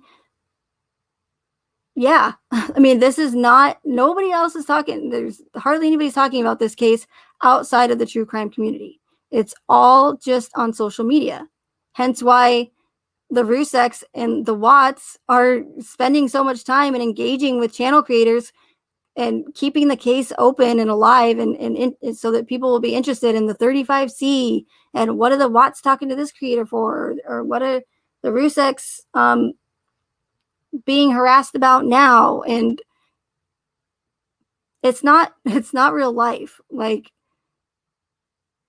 and don't you think if this 35C thing was real, that the mainstream media would be all over it?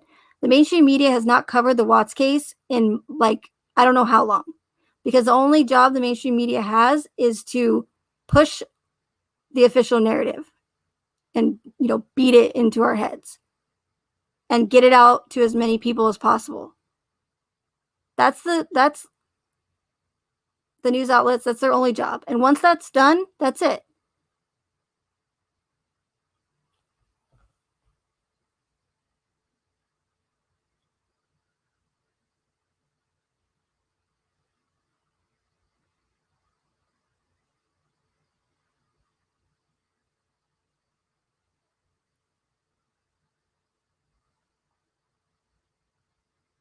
I'm just getting caught up on the chat.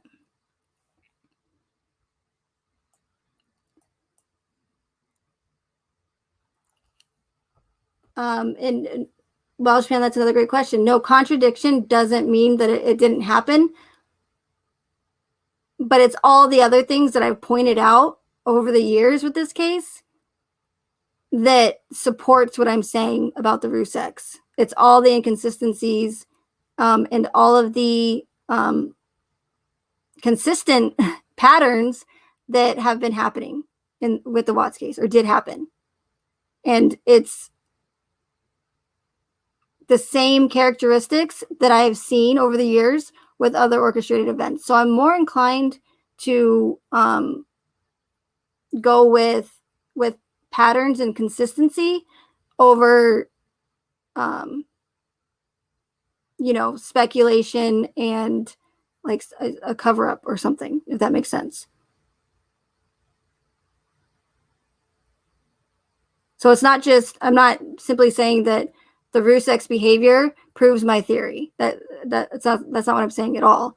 You'd have to probably go back and watch some of my older live streams. Not too old, because I wasn't as transparent as I am now, because I'm, like I said earlier, I'm getting to the point where I can't sugarcoat things anymore, even if that means hurting feelings, because, again, what they're doing with these cases and these orchestrated events affect me personally, my family, and, everyone else with these agendas that they're pushing. So, that's why I'm doing this. That's why I am trying to wake people up to this case, because it's so important, because they're just going to keep doing it. And little by little, with each event, they're going to take away something from us, some sort of right, some sort of pass, some sort of law, some sort of freedom. And I won't go into the whole Hegelian dialectic thing, but it's so important with this case and these orchestrated events, because they're doing it because they have to trick us, because they can't just come out and tell the public that they're going to take away their freedoms and their rights that we, that are in the Constitution. That would be insane. It would never work, right? You can't just tell the public that you're going to take things away from them. So they have to orchestrate these events to trick us into literally giving our rights up. And it's called the Hegelian dialectic. And I mentioned it in a lot recently because that's what's going on. So it's called problem, reaction, solution, the Hegelian dialectic. And it's brilliant.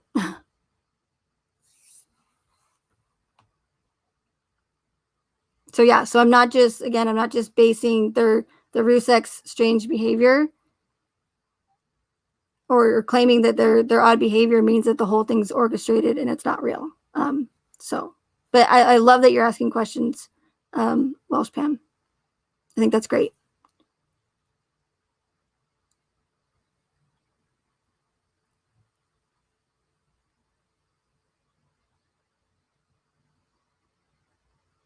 And see, that's the thing, searching for justice. I've seen a couple of your comments. There's no cover up. The psyop is the cover up. If that makes sense. It may look like it's a cover up because of all of the inconsistencies, and red flags in the case. But here's the thing: if so many people believe that law enforcement is capable of actually a cover-up, right?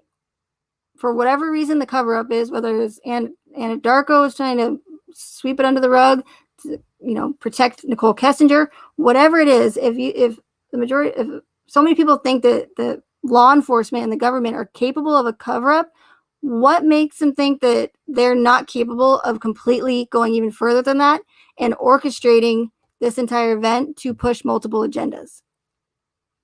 I saw the same thing happen with the Las Vegas shooting.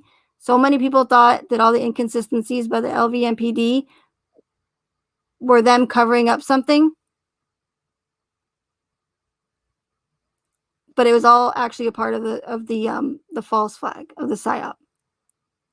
Because if it were a cover up, in my opinion, law enforcement and the government are not going to they wouldn't have released the amount of information in the case that they did. They're not going to release all this information just to make themselves look like fools or incompetent, or possibly be exposed to people thinking that there is a cover up with the government. They want you to think that there's a cover up. They want you to dive down these rabbit holes and look this person up and that person up, and who's NK and who's NA and who's Troy and who's like. One of the biggest red flags in this case, I've mentioned it several times, is the fact that no one's personal information was redacted. No one's information was protected. Okay, and we're talking about a quadruple homicide case here with Chris Watts, who we've been led to believe is a psychopathic murderer, family annihilator, right? Who's very well capable of killing his entire family with his bare hands. Okay, that's what the mainstream media and law enforcement want us to believe. So if any of these individuals involved in this case, anyone of the coworkers that gave an interview, any of the friends, any of Shanann's friends, if they, if this psychopathic murderer, Chris Watts, right, that we've been led to believe, if he had, if he believed that anybody involved with the case could have potentially been or helped him, spend the rest of his life in prison, um,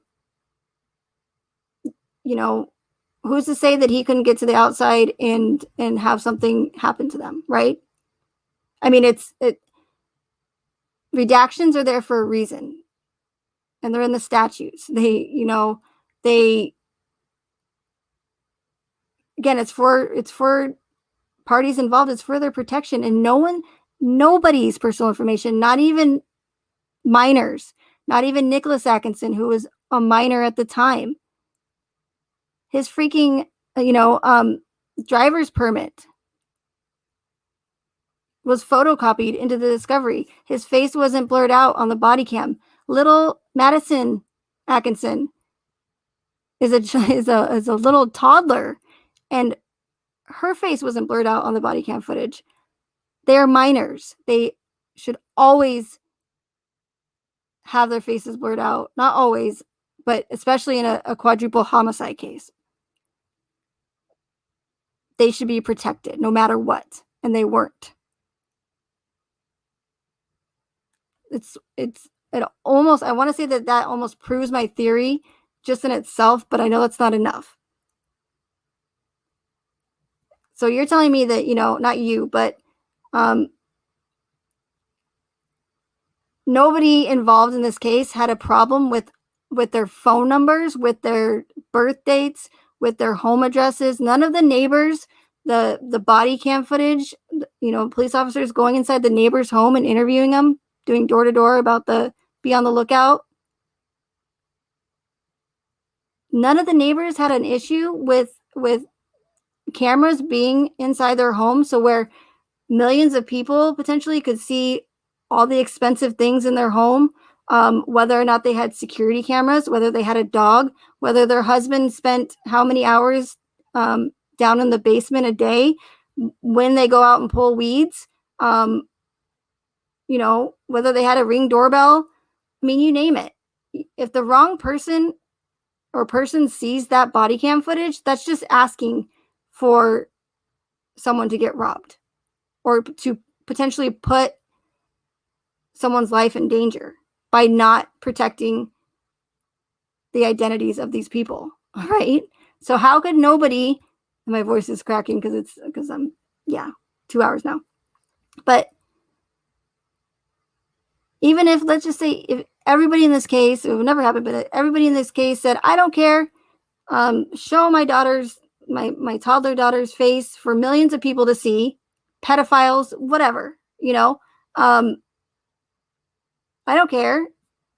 Show my son's face. Put his driver's permit in there. Show the inside of everything I have. That woman that lived allegedly 3 doors down, that couple with just so happened have the same last name almost as Chris and Shanann, except they were the Watt, not Watts. Go figure. She had a lot of white, nice, a lot of white things in her house. Baby grand piano or whatever, just things that looked very expensive. And she's, spooging out all this information about when she goes to the mailbox and just personal information that people should not know, right? So you're saying that they didn't have any problem. She didn't have any problem with it. Her full name, her address. There was a neighbor who was interviewed where their 2 teenage boys came out and were saying how they saw a suspicious guy in a truck or whatever that threw the beer can. Their faces should have been protected because they're minors. So, in my opinion, the reason why they were not redacted, where in real life they should be, But the reason why they didn't have to be redacted in this particular case is because there is no danger to protect them from. There's no real psychopathic murder killer who annihilated his entire family with his bare hands to protect anyone from. There's no danger. Does that make sense? So if the neighbors that were interviewed who had their homes, inside of their homes exposed and their personal information, are more than likely actors, and there's no danger to protect them from. They're probably gone and moved. Because in real life, in a real life case, the information and these people involved would have been protected. One of the biggest, if not the biggest, red flag in this case.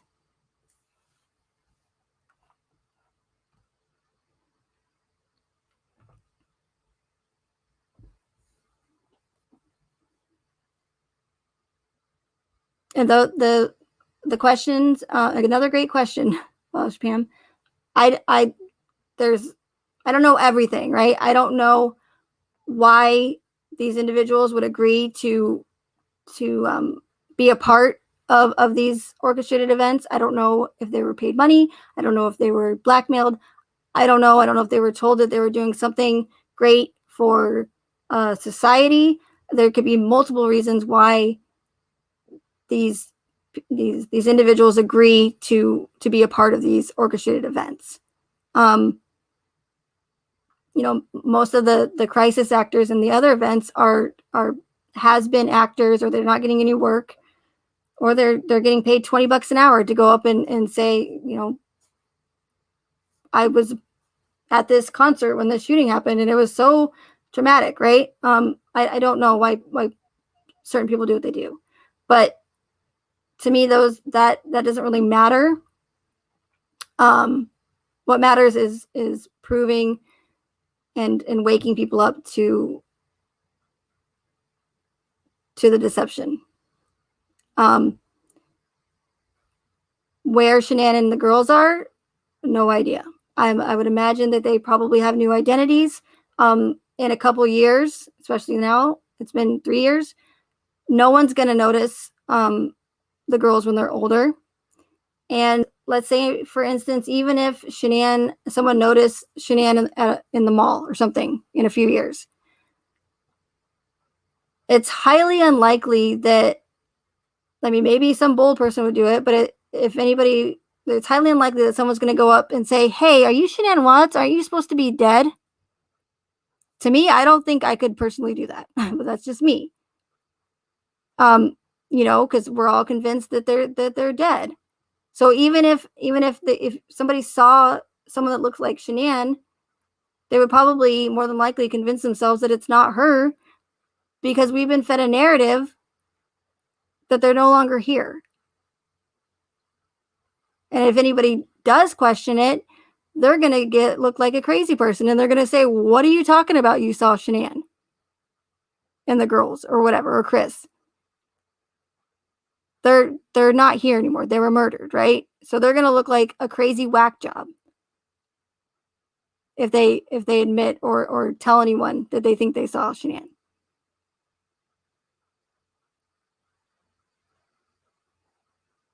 There's plastic surgery. I don't know about Shanann, but the girls in a few years will not be recognizable. It's probably a reason why Bella's hair was cut so short. But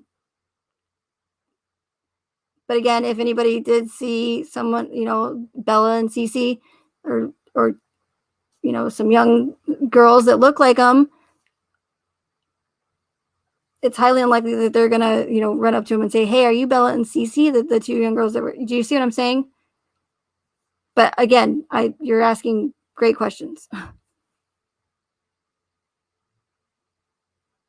And I hope you guys can still hear me, because I'm just yammering.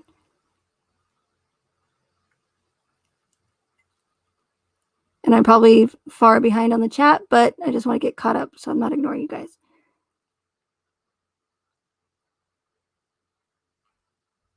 Yeah, great point, Sue. Yeah, you can literally accuse a woman, a mistress, Nicole Kessinger. You can accuse her of murder. You can accuse her of being an accomplice to murder. You can accuse her of being on drugs. You can accuse her of drugging somebody else. You can literally do all that, but in the guidelines, in YouTube's guidelines, it doesn't say that you can't. You're allowed to do that. You're allowed to accuse somebody of murder, even though there's she's not being investigated. There's no evidence to back that up. Yeah, sure, she did lie to police. Trust me, I would love to see Nicole Kessinger, brought to justice or whatever, but it ain't going to happen.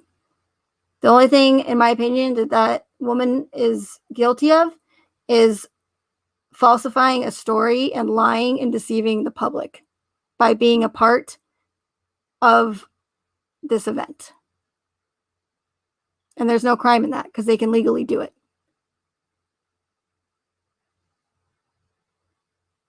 So I dislike Nicole Kessinger just as much as everybody else, but I don't think that not I don't think. I know that she's not an accomplice to murder, and hell, we don't even know if she was really a mistress. We were just told that in a narrative, right? There's zero proof that Nicole Kessinger and Chris Watts were actually, without a doubt, having an affair. We aren't one of them. We aren't Chris. We aren't Nicole. We didn't work with them. Everything in this case is hearsay. There's not a single thing. It's a challenge that I started. I would like to see if someone can give me one example and proof beyond a reasonable doubt that anything that we were told in this case is indeed true or fact. Not, well, this is what the discovery said, or this is what law enforcement said, or this is what the Rusek said, or the Watts, and no, it's still all hearsay. We are simply believing a narrative just because law enforcement and the mainstream media told us that. I mean, really, that's true crime. That's what we're doing. We are essentially believing a narrative because we've been told that's what happened.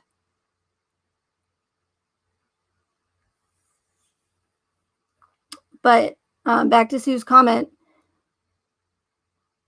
you can literally accuse people of murder. A channel creator can accuse a victim, a deceased victim, of literally murdering her children with no evidence to back it up.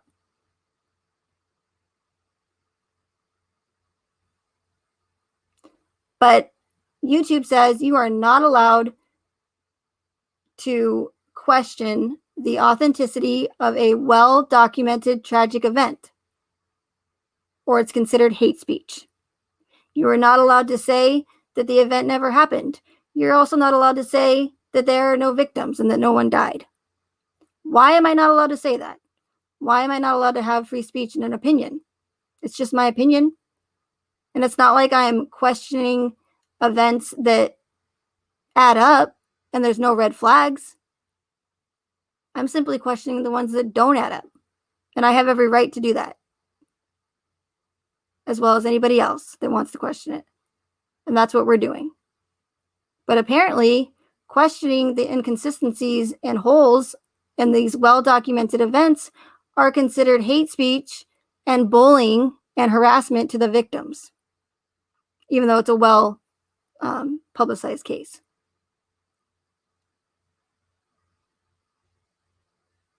They don't say that. They don't say that you're not allowed to question a well-documented tragic event with many holes in its narrative. So why can you literally accuse someone of murder? You don't have to worry about walking on eggshells like I do all the time, like Sue said. Accuse, based off the official narrative, a deceased woman of literally murdering her children, but their channels are still going up strong with no strikes, as far as I know. Right? Profiting off the case.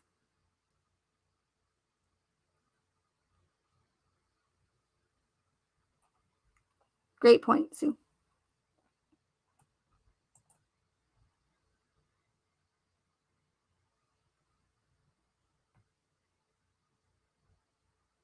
Hey, Haunted Guinea Pig. I did see Peter Hyatt's recent video, and I'm so disappointed in Peter Hyatt. So disappointed, because there's a reason why, in my opinion, he did not cover this case, because he knows it's bullshit, in my opinion. So many people have been hounding him for 3 years to do an analysis on this case, especially Nicole Kessinger. And in my opinion, watching his video that he did, you could see that he didn't want to cover it, that he was pretty much, he did it because so many people were hassling him about it. But I'm very disappointed that he did it because of that reason. But that's just my personal opinion. Because why would he cover all the other cases but not the Watts until 3 years later, after people gave him, requested it so much? So yes, I appreciate you bringing that up, but it also sucks because I do like Peter Hyatt a lot, but I feel like he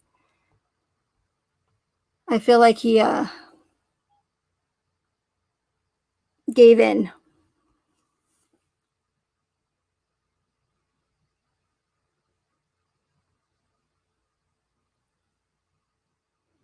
Another great question, Welsh Pam. See, the thing is there's no proof that Chris is in prison. And to me personally, letters that people are writing to Chris don't prove that either. He very well could be writing to them. I'm not denying that. I've seen the letters. It looks like his handwriting. They're from Dodge Correctional, right? But I mean, I could put an address on anything, right, and send it to a certain location and say that it was from there. I could be writing to someone and say, hey, I'm in prison and I've found God and this and this and that. It doesn't prove that Chris Watts is in prison at all. Calling the prison and saying, hey, is Chris Watts in prison? Doesn't prove anything either, because it's more than likely that person at the front desk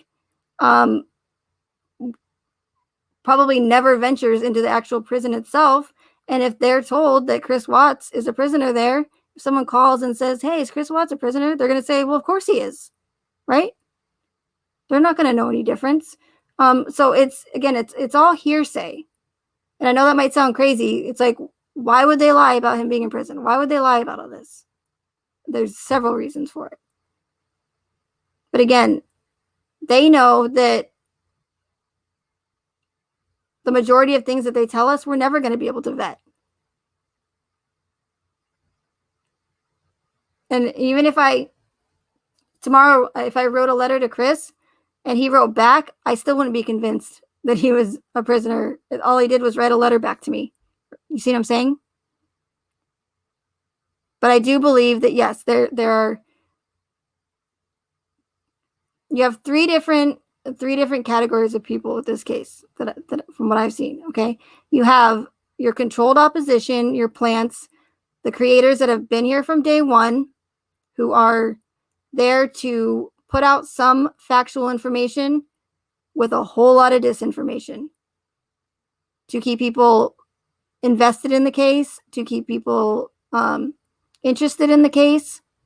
You'll notice that they come out with all this breaking news, right? Right when the case starts to die down, they'll come out with breaking news, but nothing ever comes from it. Nothing is ever accomplished from this breaking evidence or news. So again, they'll put out some factual, they can't be dishonest about everything, obviously. They'll put out some factual information with a whole lot of disinformation, a whole bunch of theories to send people down rabbit holes, to confuse, to, send people in the opposite directions of the actual truth about this case. So you have those creators. Then you have creators who are they actually care, and they are trying to get justice for the victims and try to figure out what in the hell is going on with this case and why there's so many inconsistencies. Then you have creators who are just They know that it brings in money. The case brings in money. It brings in views. And they're trying to milk the case for as long as they can because they know that if they talk about another case or something else, they'll get views, but not nearly as many as Watts. So they might have 300 in their chat from Watts, and then they'll talk about a different case, and it'll be like, 80, whatever.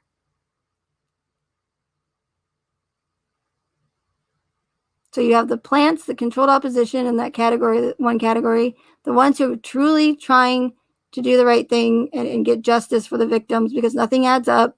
And then you have the ones who are simply doing it for money because they know that it brings in the views. So you have all those, that are making what I'm doing very, very difficult. Because right when I feel like I start to get, start to wake people up, it's like, oh my gosh, Chris has a new girlfriend. Oh my God, Chris. What did Chris have to say? We're going to find the truth about what Chris said, even though he's a pathological liar. What did Sherilyn Cadle say? Oh, Sherilyn Cadle. Oh, she's a huge part in this too. She is there to pull at heartstrings, to come up with all these crazy theories that Chris said this and write her book and keep people interested in the case. And I wish she would just go away. Not like die, but just go away. So you have all those factors, right, that are not helping at all.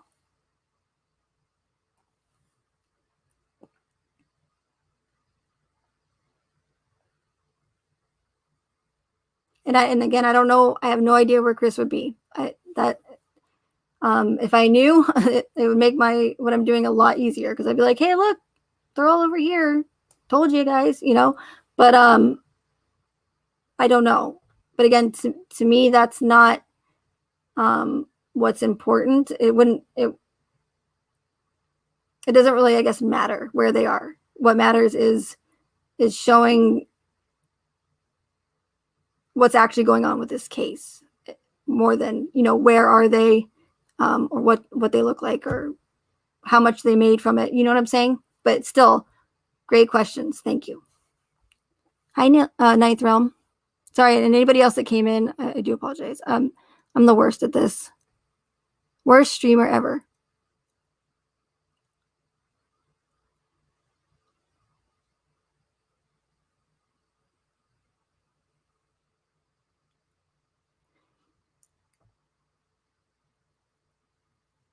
Law enforcement, Welsh Pam, the families, your main characters. So Nicole Atkinson.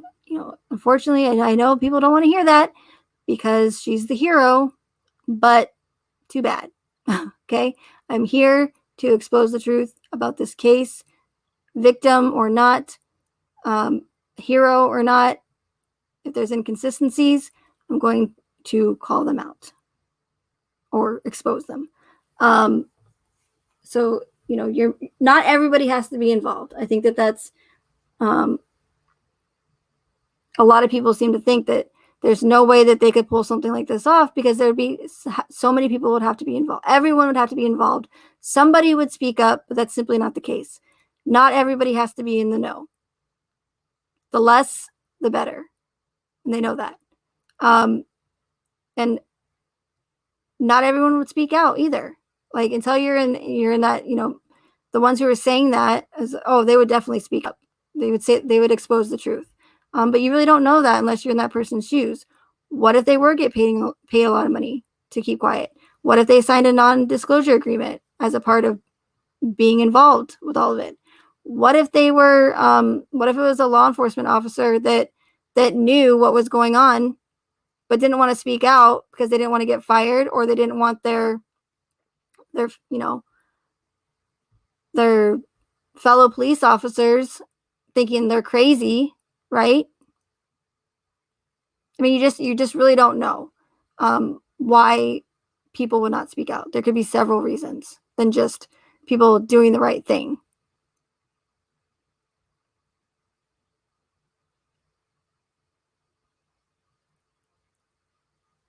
And the reason why they can do this and the reason why they can get away with it is because the Smith Modernization Act of 2012 made it legal for the mainstream media and the US government to push propaganda and lie to the public.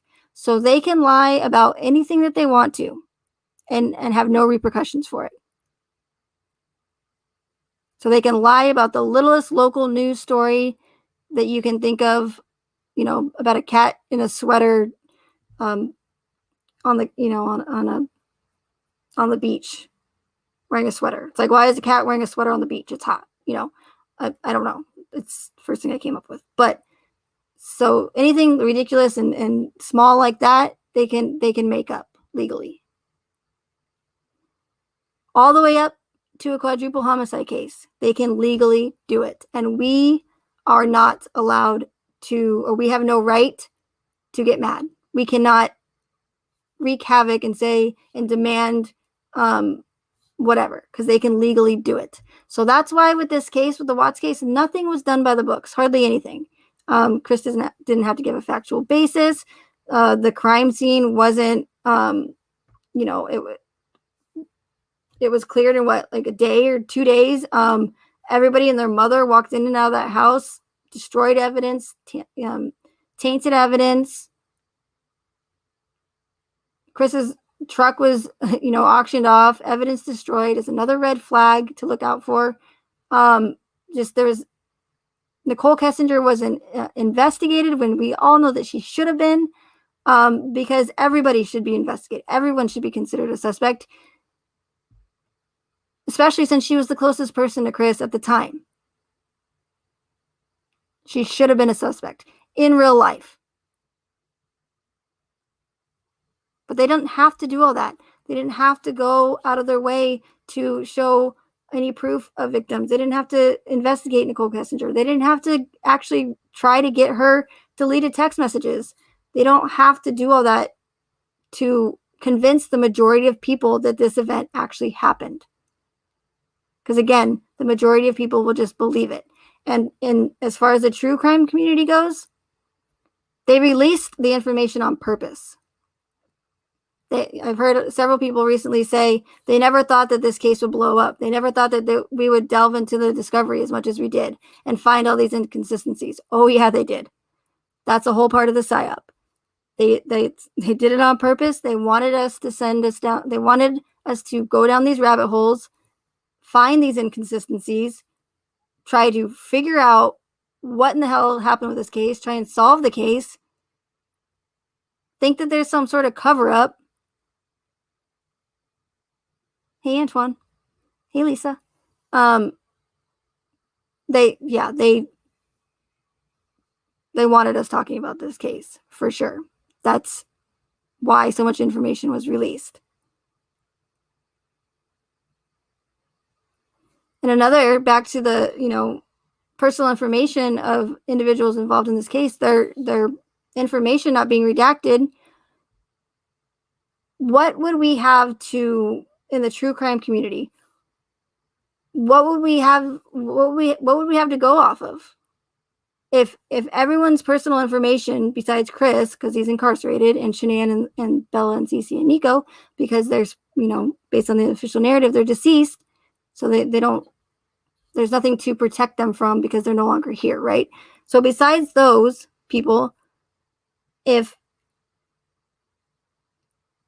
individuals involved with this case, if their personal information was redacted like it's supposed to be in real life for their protection, how would we look up Nicole Kessinger? How would we find where she went to college? Where did she get her geologist degree? Who's Jim?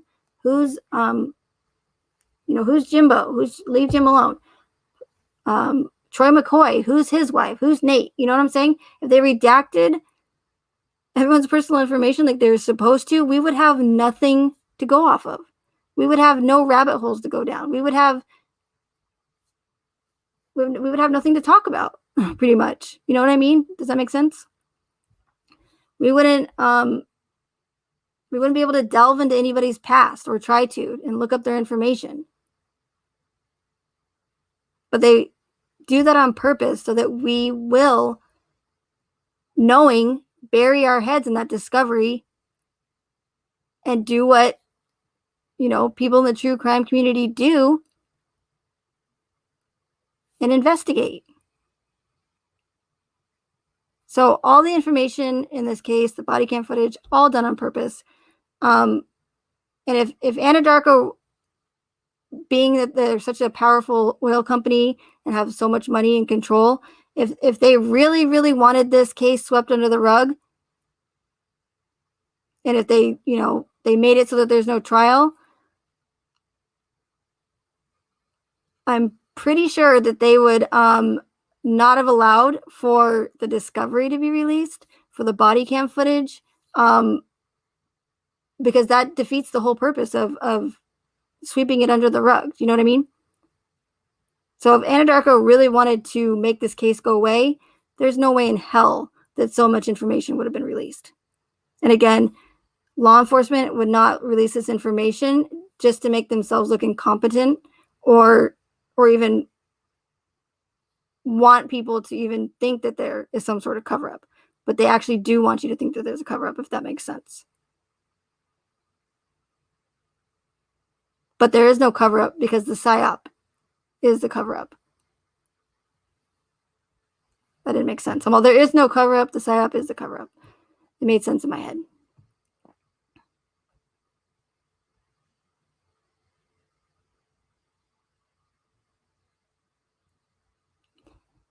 Searching for justice. The R's want the public to stop investigating. What happened to Shannon and the girls was pure evil. Based off the official narrative, I agree. However, like I said earlier, if the Ruseks wanted people to stop talking about the case, then they need to stop going on social media and stirring the pot, adding fuel to the fire, and getting, every time, like I said, every time they show their faces on social media, all it does is get people interested in the case. Just by them saying, don't talk about the case, only makes people want to talk about the case more. Going on and engaging themselves in social, in true crime channels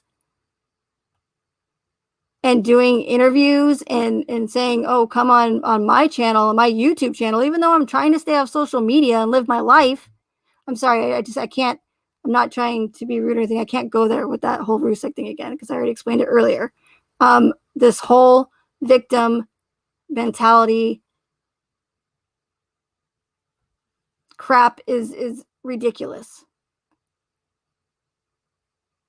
The behavior, victim, real victim or no victim, the behavior from the Ruseks is unacceptable. You do not go on another channel creator's comment section where they were literally making fun of. And I have screenshots. And it wasn't a duplicate account or whatever ghost, I don't know what you kids call it these days, kids. There wasn't anybody pretending to be the Ruseks. Clearly it's them. I mean, they have wrenches, for crying out loud, in the true crime community, where, again, that's all we do is talk about the case and the victims, the deaths. But they literally went on this channel, and this specific channel creator, who I've seen recently in a couple of live streams, with the YouTube allows abuse thumbnail that worries me greatly, because I keep seeing more and more of them. That means that people are starting to get upset and worked up, and that's when they're going to start demanding that something be done. And that's when eventually people in the true crime community are going to wake up, and they're going to realize that they're not allowed to talk about their favorite true crime cases anymore, because of those advocates that are with their thumbnails, with the YouTube allows abuse. And they're going to wonder why they can't. Oh, because you demanded that YouTube do something about it. And you just gave up your freedom, your free speech, by demanding that the ones who created the problem do something about it.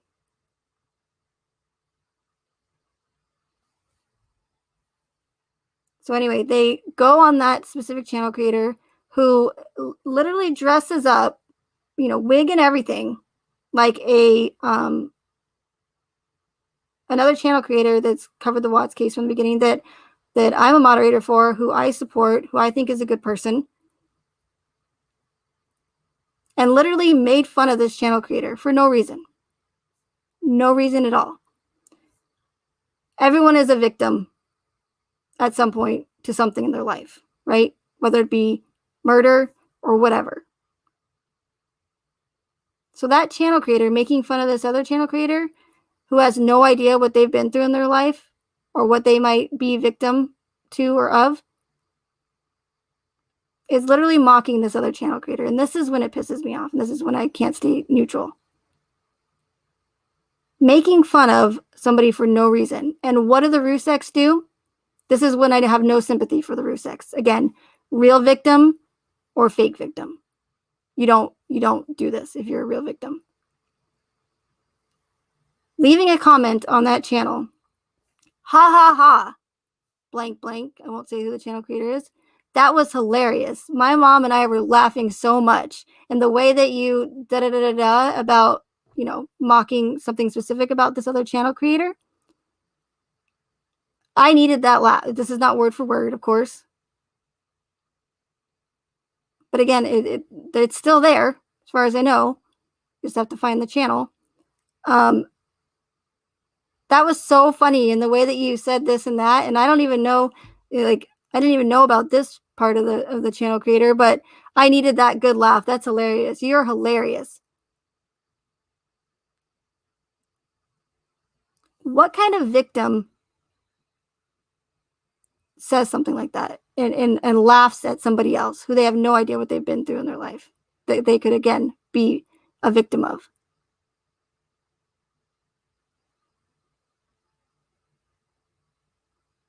So if anybody tries to say you're in the wrong, Megan, for bashing or whatever the Ruseks or the Watts who are victims, how dare you?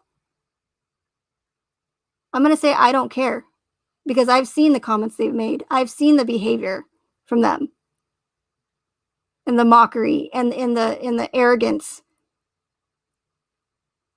and the straight up making fun of people for no reason when they have done nothing but say, whoa, we're victims, poor us.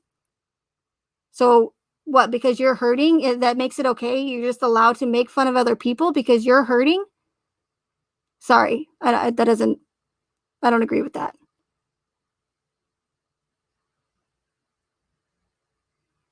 And I'm not like being all dramatic saying, oh, people are making fun of people, this is ridiculous. It's not that. It's the fact that these are people who are claiming and using and playing the victim card to push an agenda and contradicting themselves and literally making fun of other people. That is wrong, and that is hypocritical. So support a family that you have never met in your life. Nobody has ever met these two families. They may have talked to them now because they may have met them or whatever, communicate with them through the case. But there's so many people that are literally sticking up for two families who they have no idea what type of people they are. No idea. Simply because they've been told that they are victims over and over again. These people could be terrible people in real life. Being a victim does not make you a saint or give you any immunity from anything or any scrutiny or being called out on your bullshit. So many people, I'm pro Watts, I'm pro Ruseks. Stop calling the Watts this, stop calling the Ruseks that. Sticking up for two families that for almost 3 years now that they have never met, that they have no idea. All we know about the two families is what they have told us, what mainstream media and what law enforcement has told us.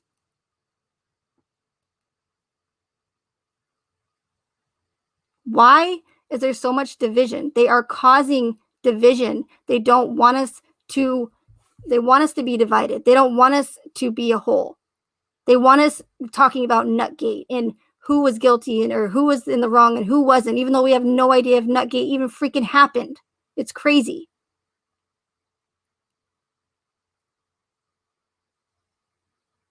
Why are people advocating for these two families so much when they are oh, sorry, this is really gets me. There's so many people out there, children and women, who have been murdered in a horrific manner all the time. Who is advocating for them? Why does one case or one murder, why is it more important than any other? Why? Because it got so much mainstream media attention. So the ones that don't get mainstream media attention, there's probably cover-ups all the time. There's probably other families that actually do need help finding their children and finding out why their loved ones are no longer here, but people are not advocating for them and helping them because they're too focused on this fake case. And if my channel gets taken down for this, I don't care. But I'm so tired of they're victims. They're victims. I don't care. Even if they were real victims, you do not behave that way. I know I sound like a mother, like, how dare you? But you don't.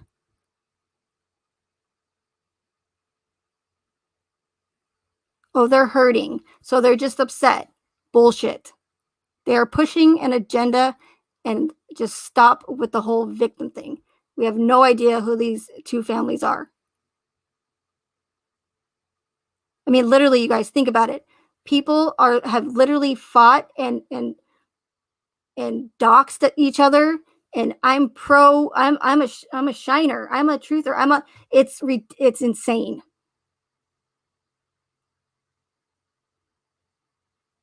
And I know that a lot of people think that they're doing the right thing by supporting people that they claim that they're victims. I get that. And there's nothing wrong with that. But when there are inconsistencies and their behavior is out of line, and in my opinion are clearly pushing an agenda, that's when the whole victim card goes out the window. Because again, being a victim only makes you a victim. It does not make you a saint. It doesn't give you immunity to anything.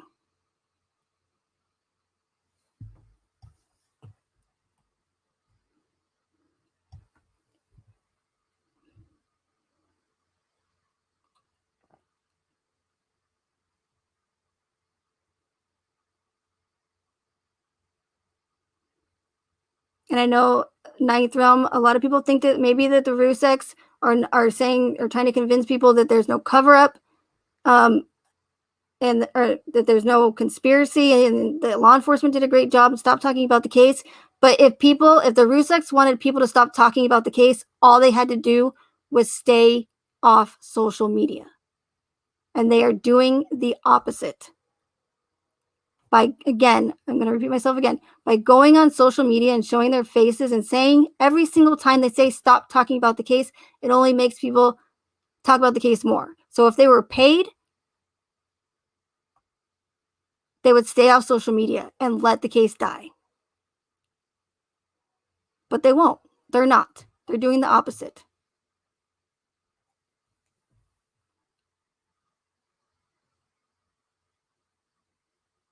Real victims, family members, would not give two Kessinger poops what we in the true crime community or social media think of them. Why would they? Why would they care what we think? If they truly know that their loved ones are deceased and if they're convinced that law enforcement did such a fantastic job, superb investigative skills, right? They even get a plaque on the wall for the case. If they truly believe that, then that's all that matters. Why do they fucking care what we think? Because they're pushing an agenda. Excuse my language.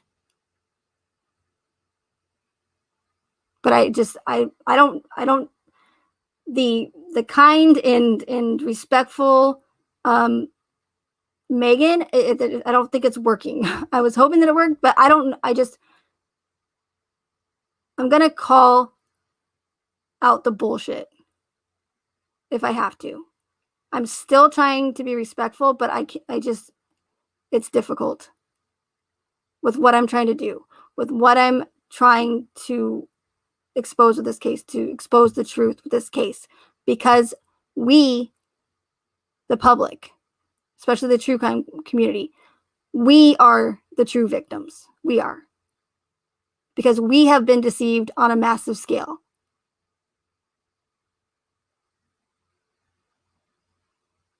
We're the victims.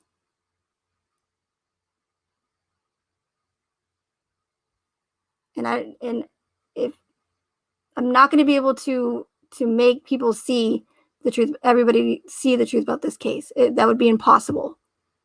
So unfortunately, like I said earlier, I'm going to have to piss people off. I'm going to have to hurt some feelings. But unfortunately, those are the ones that I'm not going to be able to wake up. They will never see. Their cognitive dissonance will play a huge role in them seeing the truth of this case. Their emotions as a part of this whole psychological aspect of this case is too deep. It will be too deep for them to see past the victims and the all the, pulling at the heartstrings, and it just, emotions cloud judgment. And that's why they make these cases so horrific, because even if people do notice that something doesn't add up, their emotions will cloud their judgment and they won't think logical. It just, again, logic out the window. And even if they thought for a second that what I was saying might possibly be true, again, that would mean that they would have to come to the realization that they were duped. And they would also have to admit that they were duped as well. So cognitive dissonance, when you tell someone that what they believed for so long is not true, they're going to come up with every excuse to comfort themselves as to why, or to what I'm saying and telling them is not true, and how ridiculous it is. They will come up with every theory in the book as to why Shanann and the girls are dead, even though I've heard so many people say, oh my gosh, I wish they were still alive. I wish Shanann never walked into that door. I would give anything for the girls and Shanann to be alive. Here, I'm telling you that it's a possibility. It doesn't work that way.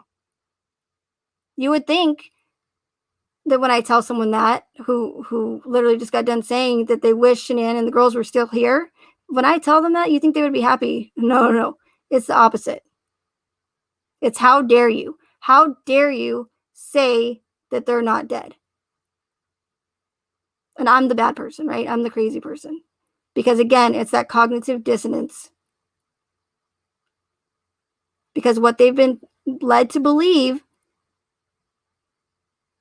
for going on 3 years now, almost, they would have to come to the realization that it's all false and that they've been duped.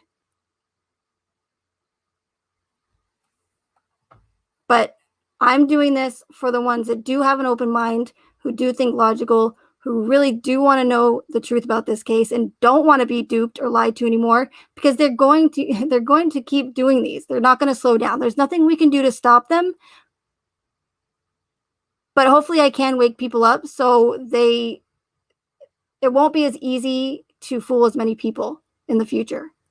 If enough people, or just more people know how to spot the deception and see past the psychological bullshit.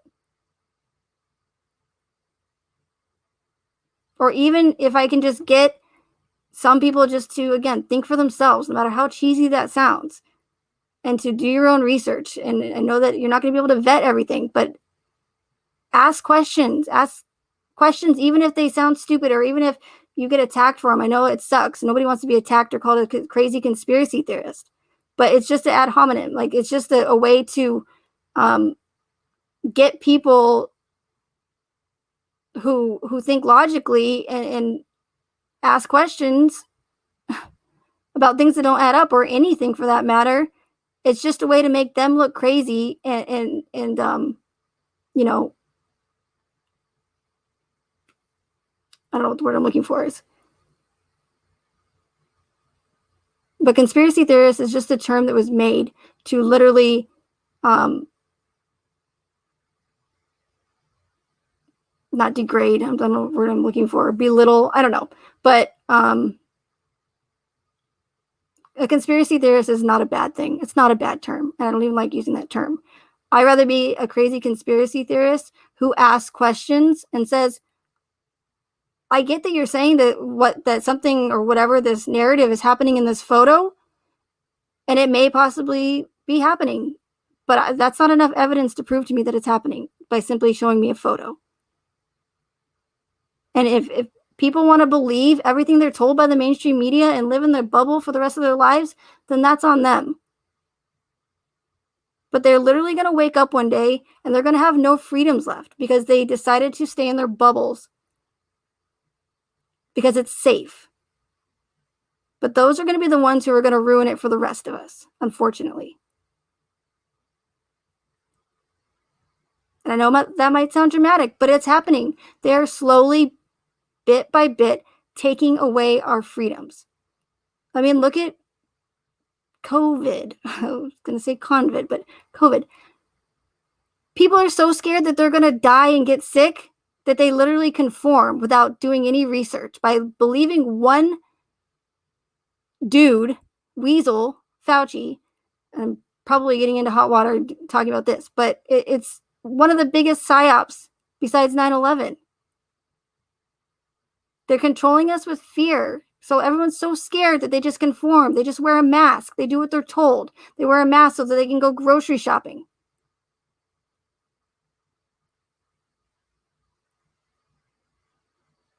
Because people believe everything that the mainstream media and the government tells them without even doing a little bit of research. If they did a little bit of research,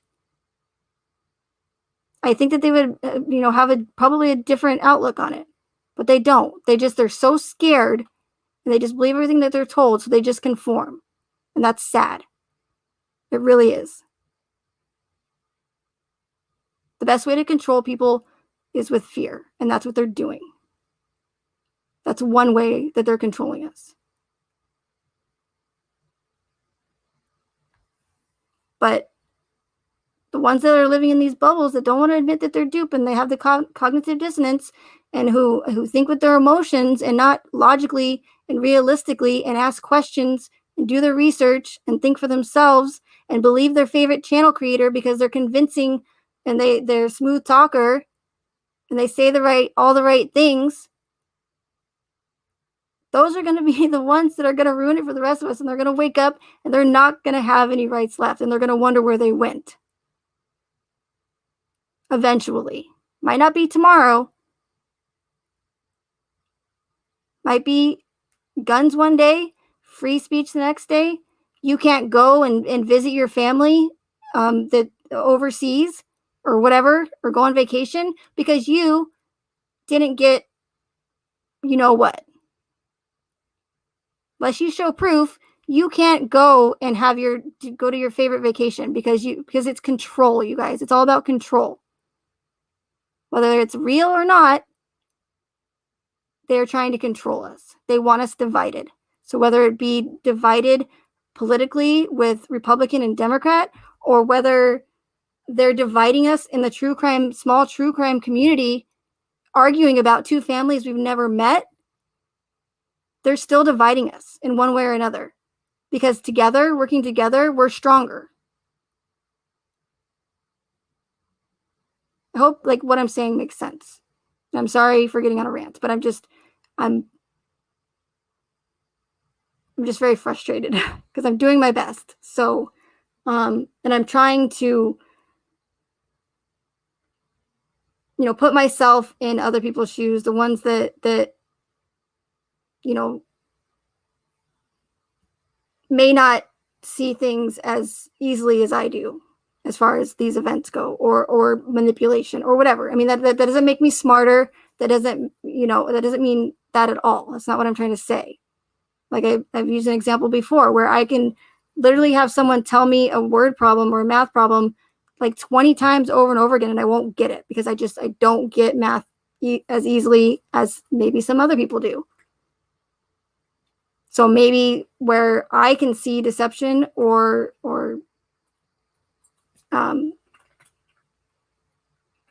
certain things that other people can't, it doesn't make me smarter.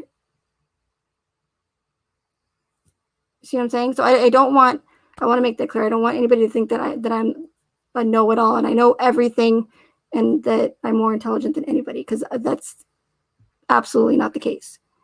So I do try to put myself in others' shoes. I don't like to bring up the shoe thing because the symbology. But I have thought of those people and other people who have been affected emotionally by this case and these other events that I cover on DLive. But it was getting me nowhere. It was just wasting my time, and it was wasting, others' time that want to hear what I have to say and who are not clouded as much by emotion and in that cognitive dissonance. So I do, and I have been, if you've been following me, since the beginning, or at least for a while, I hope that you guys know that I try to be the utmost respectful. But unfortunately, exposing these cases and these events, it's just not possible. I've learned you're going to have to hurt people and upset people, and people are going to hate me and be mad at me. But again, I'm doing this for myself, mainly, and my family, but also to wake others up, because it's going to affect all of us. So I'm very sorry that I ignored the chat again. I'm so terrible at that, but I have been on for almost 3 hours. So if I get caught up with the chat, we'll be here forever. So I'm sorry if I did get a little worked up there, but because I don't want to sway anybody's opinions, right? I don't want to be dramatic and say, you should think this, or you should think that, because again, I don't want to sway anyone's opinions. I want people to, and my viewers, actually, I hate saying people. It sounds just so, it just doesn't sound right. I want you guys to come to this decision about the case and anything else that I'm saying because you did your research and you remembered the red flags that I talk about all the time. I remember the things that I say over and over again, because I know that I repeat myself, but I do it because it's important and it's for a reason. So that you guys remember, kind of like what the mainstream media does by pushing the narrative into our heads. But again, I don't want to sway anyone's opinions. That's the last thing I want to do, because that would defeat the whole purpose of thinking for yourself, right? So I do try to not get emotional or worked up, but it is difficult for me, again, knowing the truth about this case and the fact that so many people have been deceived. It's terrible knowing how many people have literally spent so much time on this case. And I know that I have, but I've spent time on this case for a different reason, not because I'm, not because I don't want to advocate for the victims or whatever, but or find the truth about it.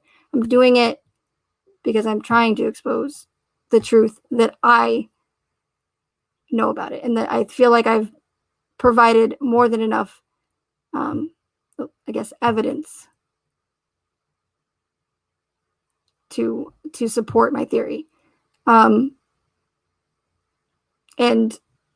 I'm hoping that you guys will, take what I've told you, because I'm just pretty much teaching you guys what I've learned over the past few years from other channel creators, like the ones that I've been recommending to you guys. And, people like Ole Damagard, he's one of the main people that have pointed out all these inconsistencies that they used over and over again in this case. So if it wasn't for me watching his content and learning, I would probably be in the same position that everyone else in the true crime community is in, or anybody else that believes everything that the mainstream media and government and law enforcement tells us. I'd probably be crying, every single night over this case, like a lot of people have been, and just distraught and let it affect my personal life. And because if everybody knew that this was a psyop, it wouldn't be a very good psyop. And that's why they're so successful.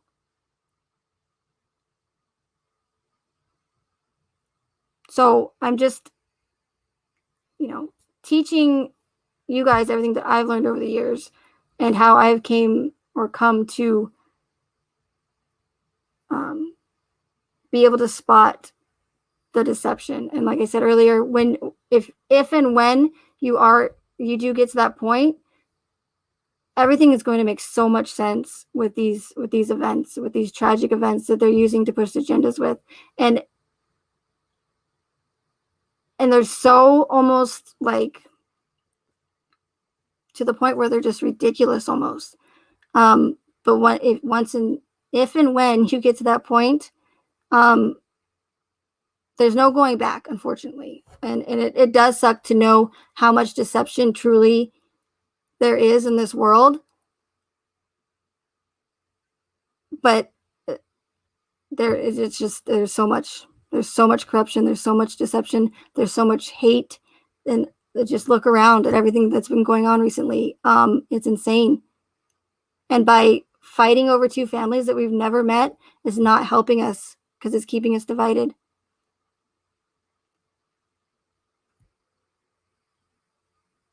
And before I ramble any longer, I do truly understand that where a lot of these, individuals are coming from that are advocating for the victims or feel for the victims, because that just means that they're good people, that they have feelings and they hurt.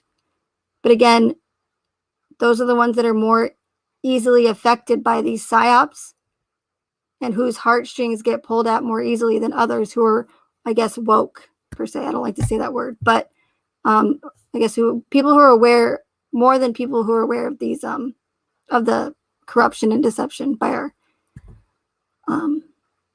law enforcement and our government. So that being said, I'm gonna go now.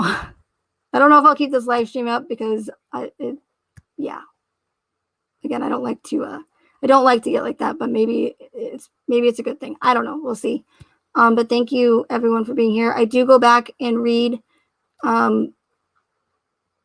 the chat replay so I can see what you guys are saying and your opinions, because I do care about your guys' opinions and what you guys are saying and in your questions. And I do try to cover those in the next live stream or streams. So again, thank you everyone for being here, and I'll see you next time.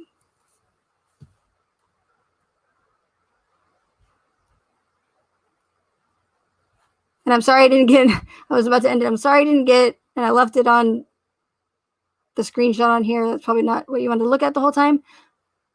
I promise I will do a Summer Wells stream because I'm highly suspicious of this case. Red flags already, and so we won't get off topic, I promise. So I will do one more than likely on DLive, because I'll be able to play, their the news clips and the interviews and that kind of stuff without having to worry about getting copyright. So, and I can speak more freely about it on DLive. So if you're not following me on DLive, here's my DLive pitch. I will leave the link in the chat and pin it at the top. Please consider following me on DLive if you are interested in learning more about these orchestrated events, the Watts case, and others. Please consider following me on DLive. It only takes a couple minutes. So now I'm really going. Okay, bye.